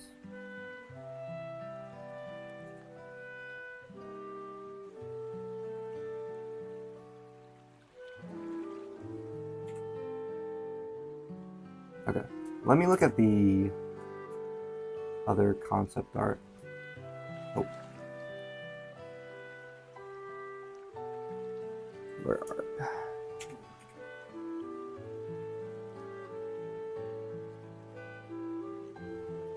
So this is kind of what I went with last time. So sort of like, it was very similar to Lucy's hairstyle, in which it had more of an outline of a silhouette.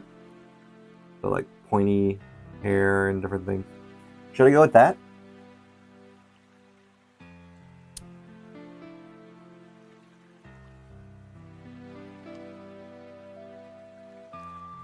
Or should I go with a more realistic approach like I was going for with the newer one?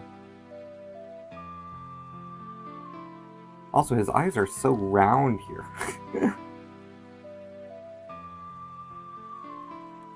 What's up?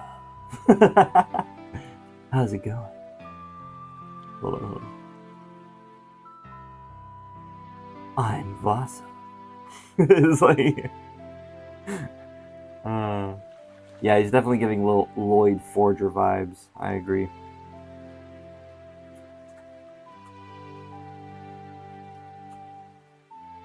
Okay.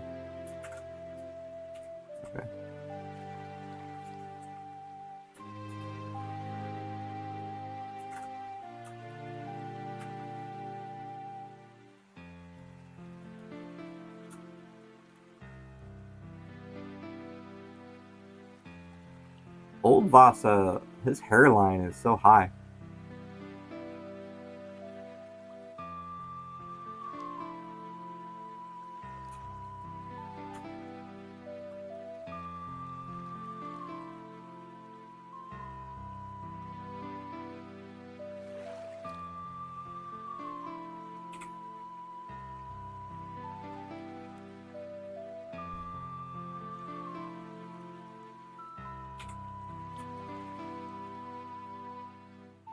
Look how much more masculine this man's jaw is.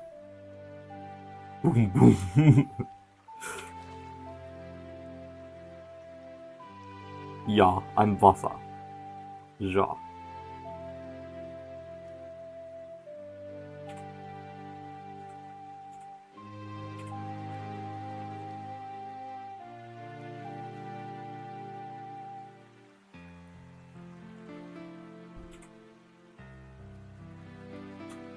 I think the size of my brush was bigger before.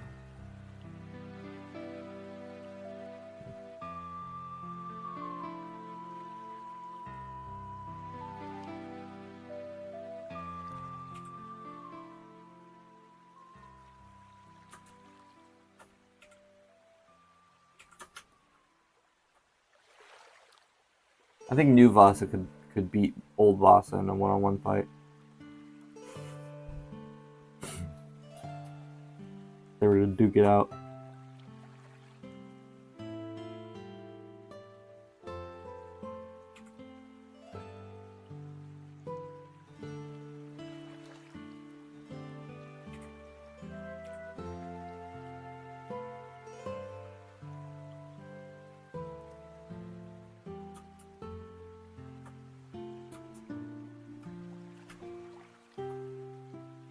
Okay.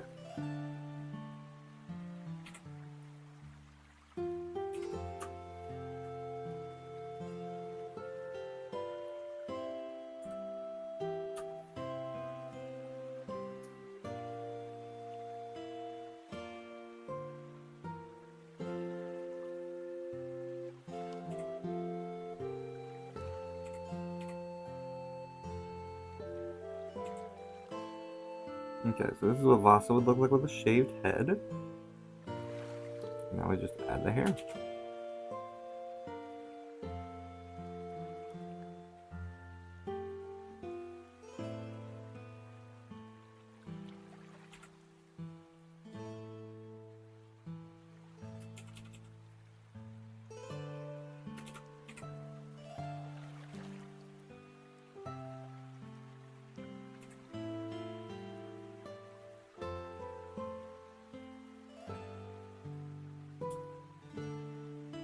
Okay. Oh, that's good. Agreed. Should I like go with my own hairstyle? I don't know. Do I fit the part? Okay. Alright. I gotta get used to waking up early. Let's see.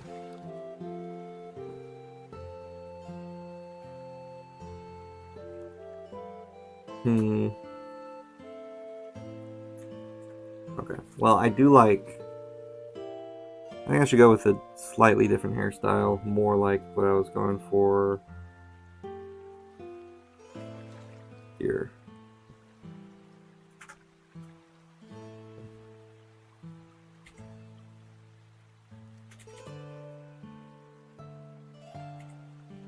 I do think this is an improvement of the previous Vasa, and even of the previous drawing I made earlier. So, but I do need to figure out how to do his hair. I can start with his bangs. Let's see. Let's look at some AI again here.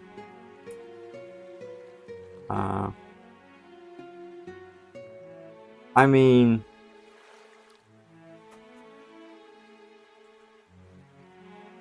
this hairstyle on this guy, I like it.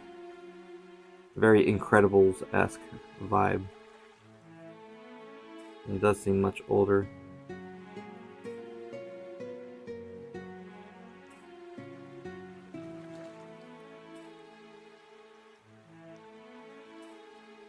While he doesn't have a beard, this hairstyle is pretty good.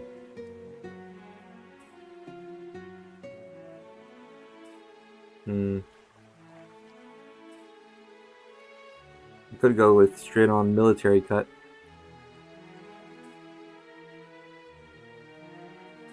Alright, I'm gonna change the Q&A.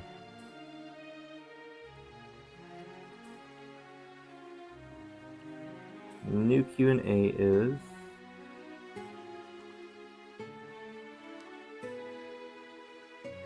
how should we stylize Vasa's hair?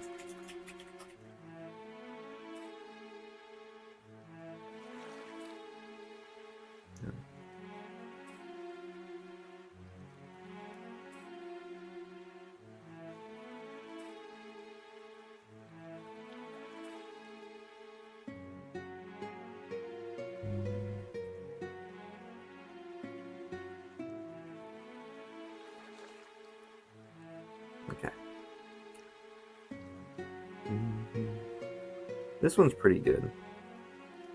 Kind of like the Superman-esque vibe.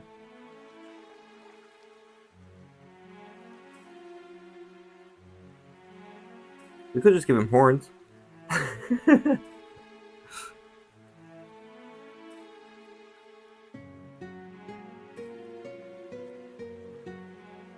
Here's an anime-esque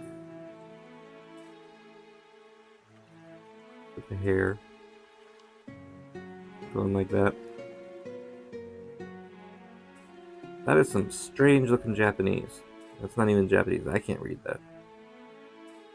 I think that's supposed to say 2 centimeters, which definitely not unless it's like a model.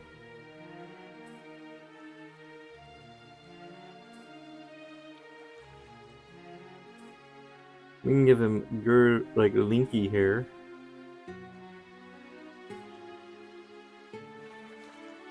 Here's some more.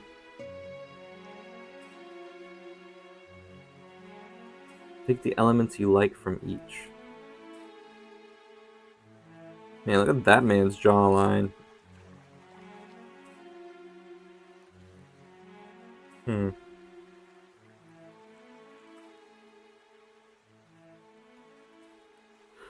Okay.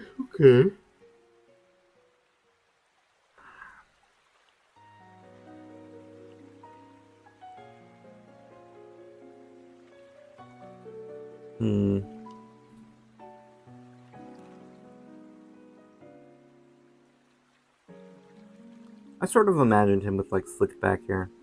I like the way this goes. Like, hard to describe, but, like, kind of the pointy, not pointy. Kind of like that. Yeah, I like that. Okay, I'll reference that.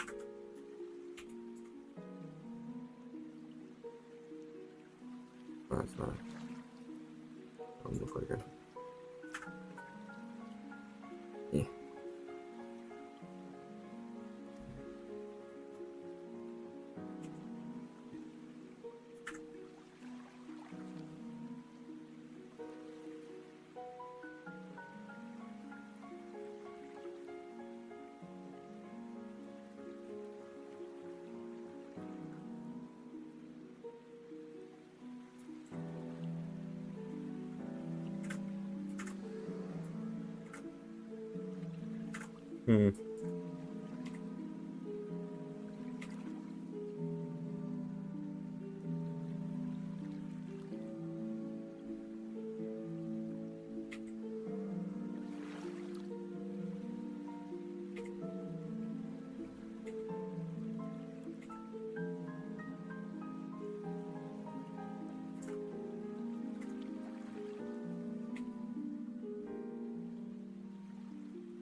Hair.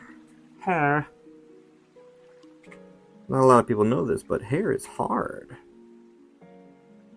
And by that, I mean it's a solid form. I also mean it's difficult to draw, but it is a solid form. So you gotta imagine it in, again, a 3D space. And so...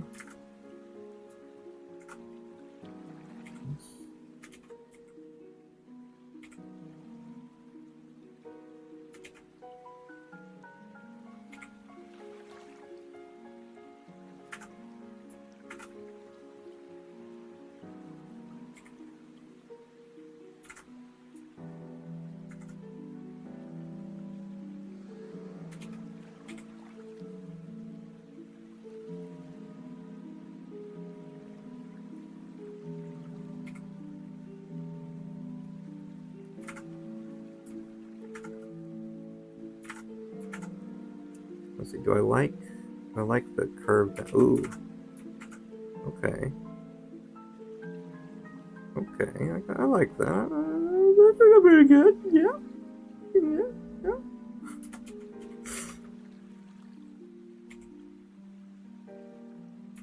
Alright.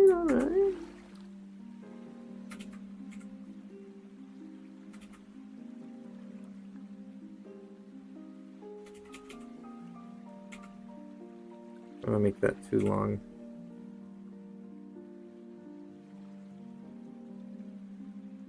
I want it to be relatively clean cut.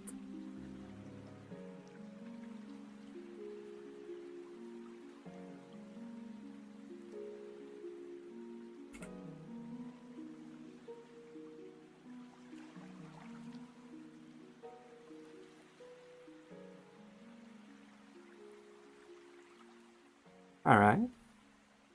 Getting there.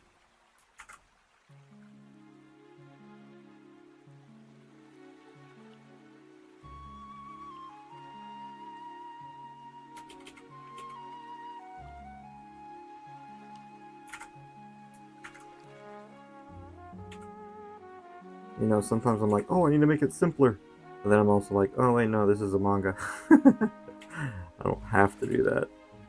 And the reason why I immediately think, oh, it's got to be simple and not too complicated is because animation.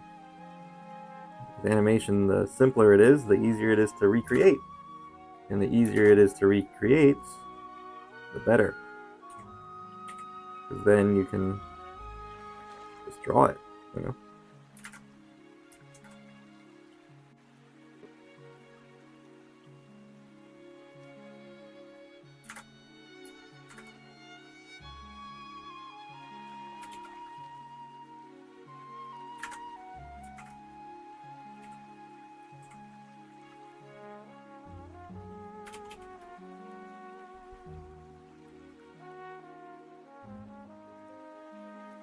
Ooh, I like that.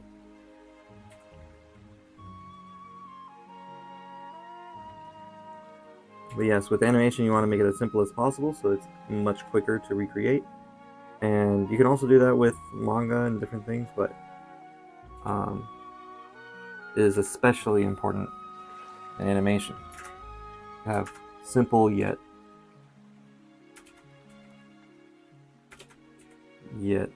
visual designs that can be recreated with shapes.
Got that hair tough.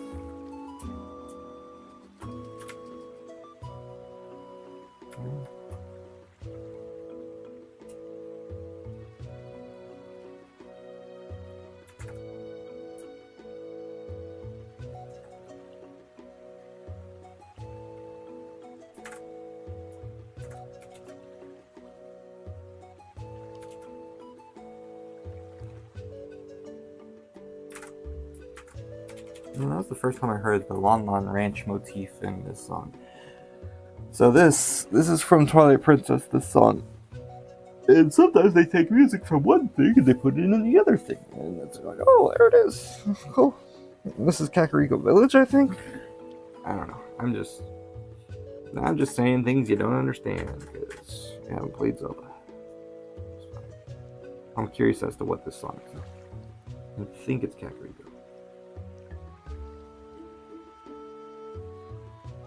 I was right. Kakariko. Let's go. Kakariko. Yeah.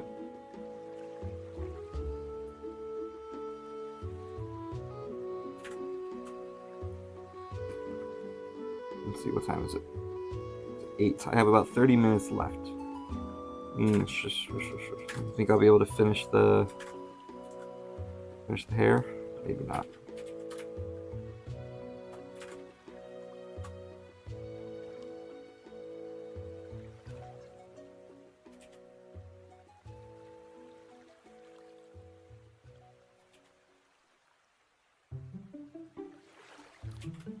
This is Ordon Village music. Boom, boom, boom, boom, boom. I think there's a delay in my mic in the song, but yeah.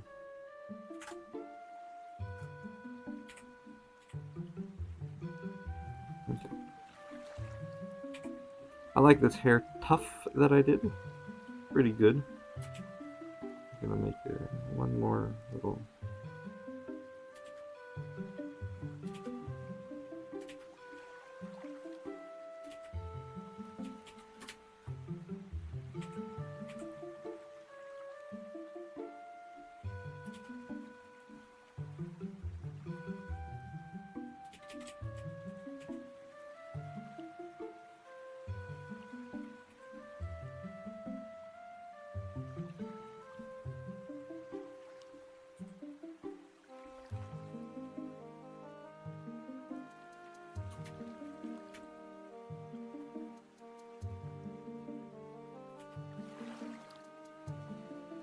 Blonde boy.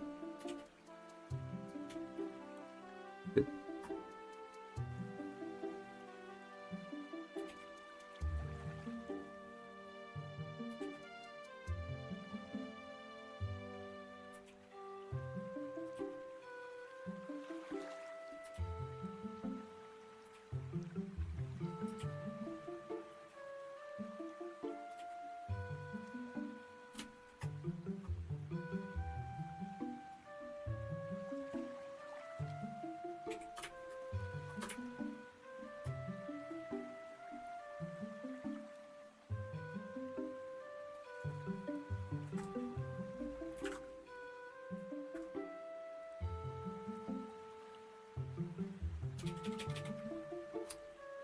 It's interesting, lol. Nah, it's fine even if I haven't played it. It's interesting. Good to hear, good to hear. It's almost like me talking about the Getter Love game just out of nowhere. Oh, by the way, have you heard of this dating sim that's on the Nintendo 64 that's about... Yeah, no, Josh, we haven't.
Ugh, that made me dizzy.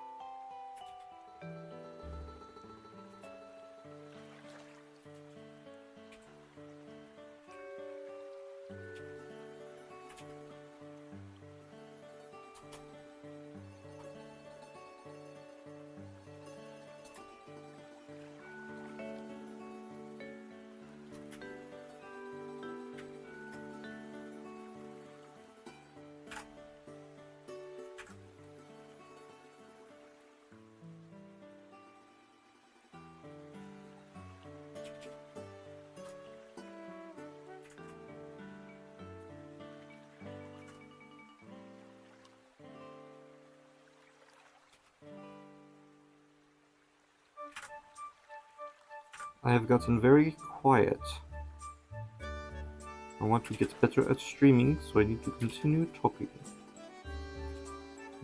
You have any ships for Vassa? You have any persons you think he's gonna end up with?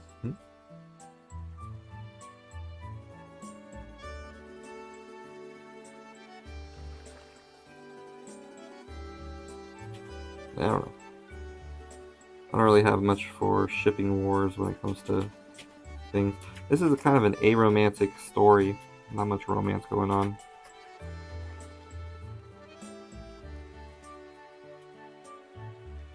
But I do find romantic stories fun and interesting. As long as they're not too sexual, personally. That's looking pretty good, yeah?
Yeah, that's pretty good.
I do like the themes of the story, though, even though it's not romance-centered. I'm not really expecting Vasa to end up with anyone. Yeah.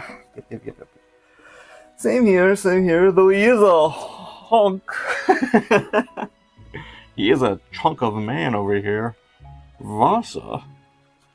Look at that. That looks good. I like this.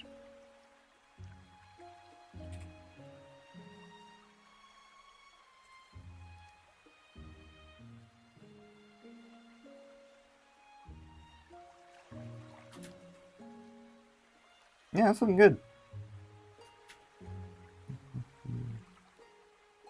Maybe a bit more, yeah.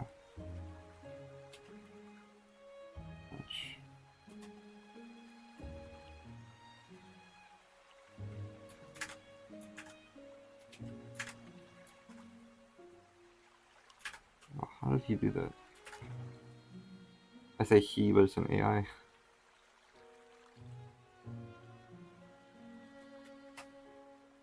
This noise, by the way, that's me going from tab to tab to look at the AI at a closer view.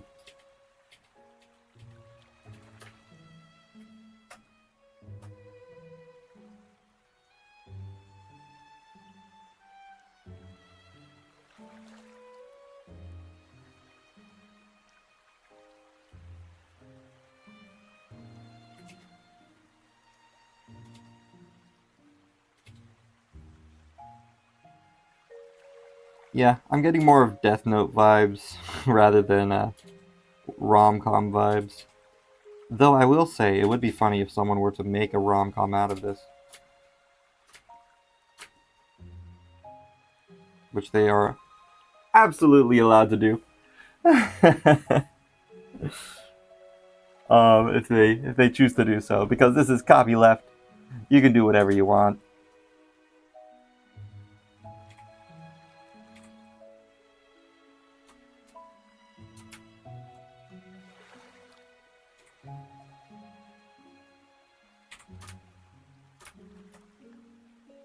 This is going to be really hard to redraw.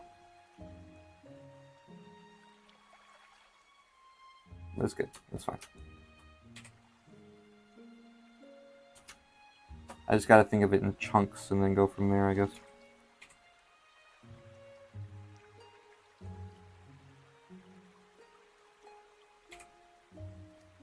This is a much more rendered.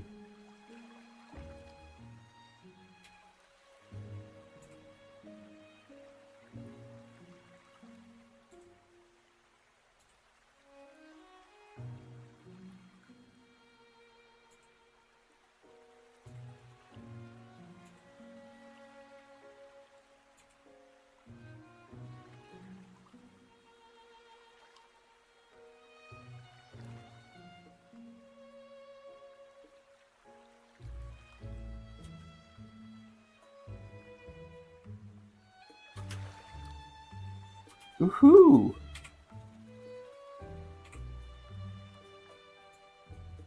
Look at you, Vassa. Look at you.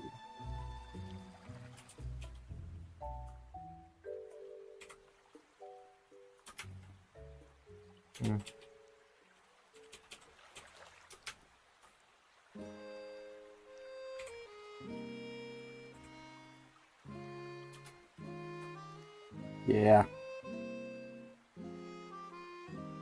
How does that fades into there? Yeah.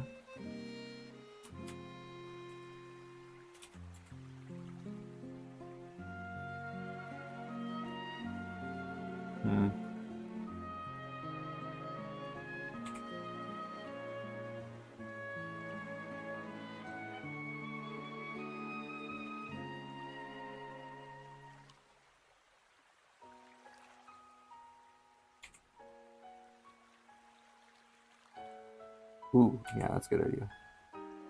Go line by line instead of.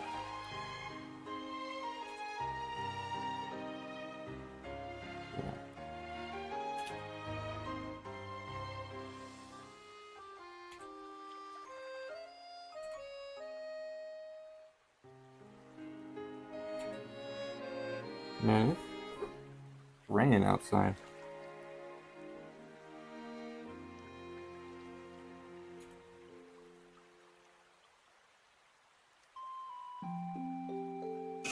Ah.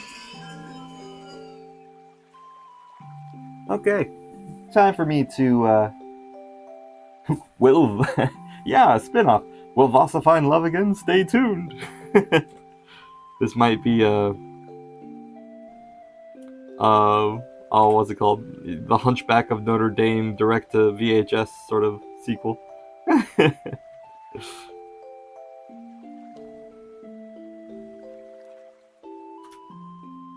Yeah, that's looking good.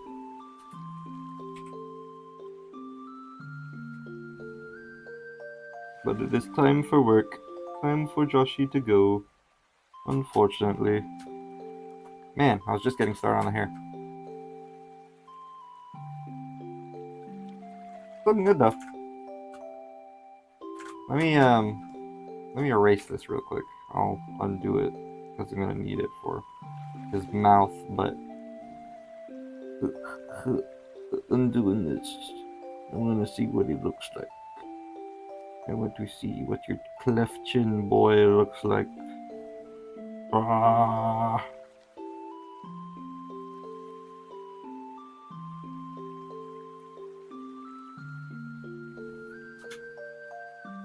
Oh yeah, that's coming out. That's turning good. Yeah. I might need to make this a bit less.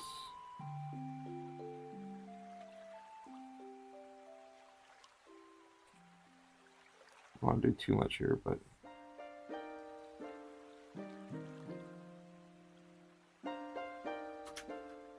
yeah.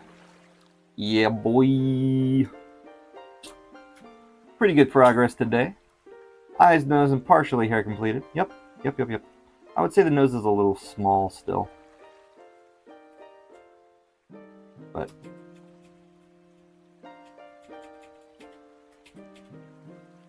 Yep. Let me just grow that a bit.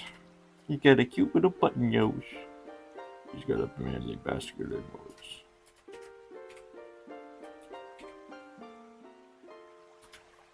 Ah, yeah. Oh, yeah. It's going all together.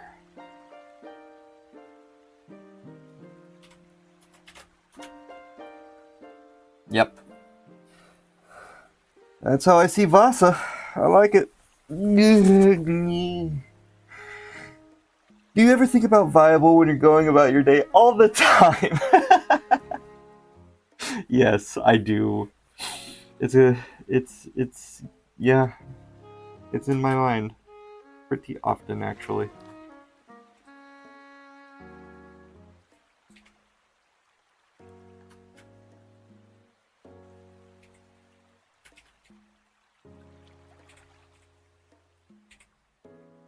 And it really haunts me whenever I miss streams because I want to stream more.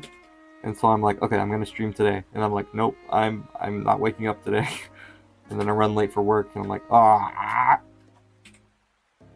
And then I think about it whenever I'm on my break or whenever I see these kids and I'm thinking, oh, that's exactly what Lucy would do. You know, it's like, okay, I want to tell you something cute that happened. There was this girl in my class, and she is just, as they were cleaning up after lunch, and the little girl, she put her head right in here. She just like popped her head in, which is just like the cutest thing. And I was just like, oh, hi. I love kids. Anyway. Yeah, that's looking good. It's looking pretty good, I think.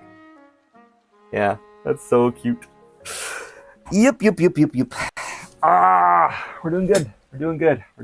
Ah, my chair, I'm falling. Okay. Yeah, for some reason my chair does that sometimes.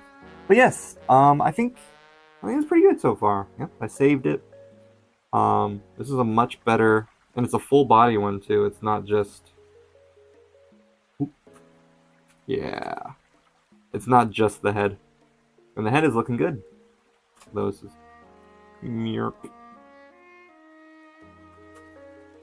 yeah. Full body Russian man.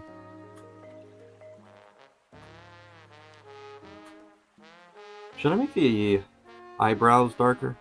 I don't know. Maybe brown and his hair blonde. I don't know. Blonde people have blonde eyebrows, yeah? I don't know enough blonde people. I guess I need to be more cultured and stare at people's eyebrows when I notice that they're blonde. Naturally blonde. That's the thing. If they're not naturally blonde, then it might be difficult to see whether or not their eyebrows are naturally blonde as well. I would assume they're kind of darker than the hair, slightly. But anyway, thanks for hopping in on stream, Rihanna. I appreciate you. And thanks for listening to me rant about Zelda. And I hope you do enjoy playing it whenever you get a 3DS. I recommend, again, Ocarina of Time on the 3DS. Very good game. You can play it in 3D if you want. If that hurts your eyes, you don't have to play it. I'll continue drawing, hopefully, unless I can't wake up again. Let me see. So tomorrow's my day off. But I want to sleep in. If I sleep in, then I might. I don't know. It just depends on how early I go to bed. I'll try to go to bed early because I get home relatively early today. So I'll be home roughly around 7:30ish. So maybe 7ish, depending on when I leave. So yes. If I do wake up early, I'll try to have it. I'll try to have it be at the same time at 3 p.m. your Central Time, 3 p.m. Central Time. And if it's not 3 p.m. Central Time, then probably be later. Maybe like 10 a.m. my time, which would be like 7 p.m. y'all's time. Just depends on how much I sleep. So I'll schedule it. I'll schedule the next stream for 3 p.m. Central Time. Yeah. All right. Anyway, I gotta go to work. Thanks for hopping in. I'll see you next time. And yes, we'll finish drawing Vassa's hair, and it'll be a hunky boy, hunky man. Yes, it'll be fun. All right. Bye bye. See you next time. Bye bye.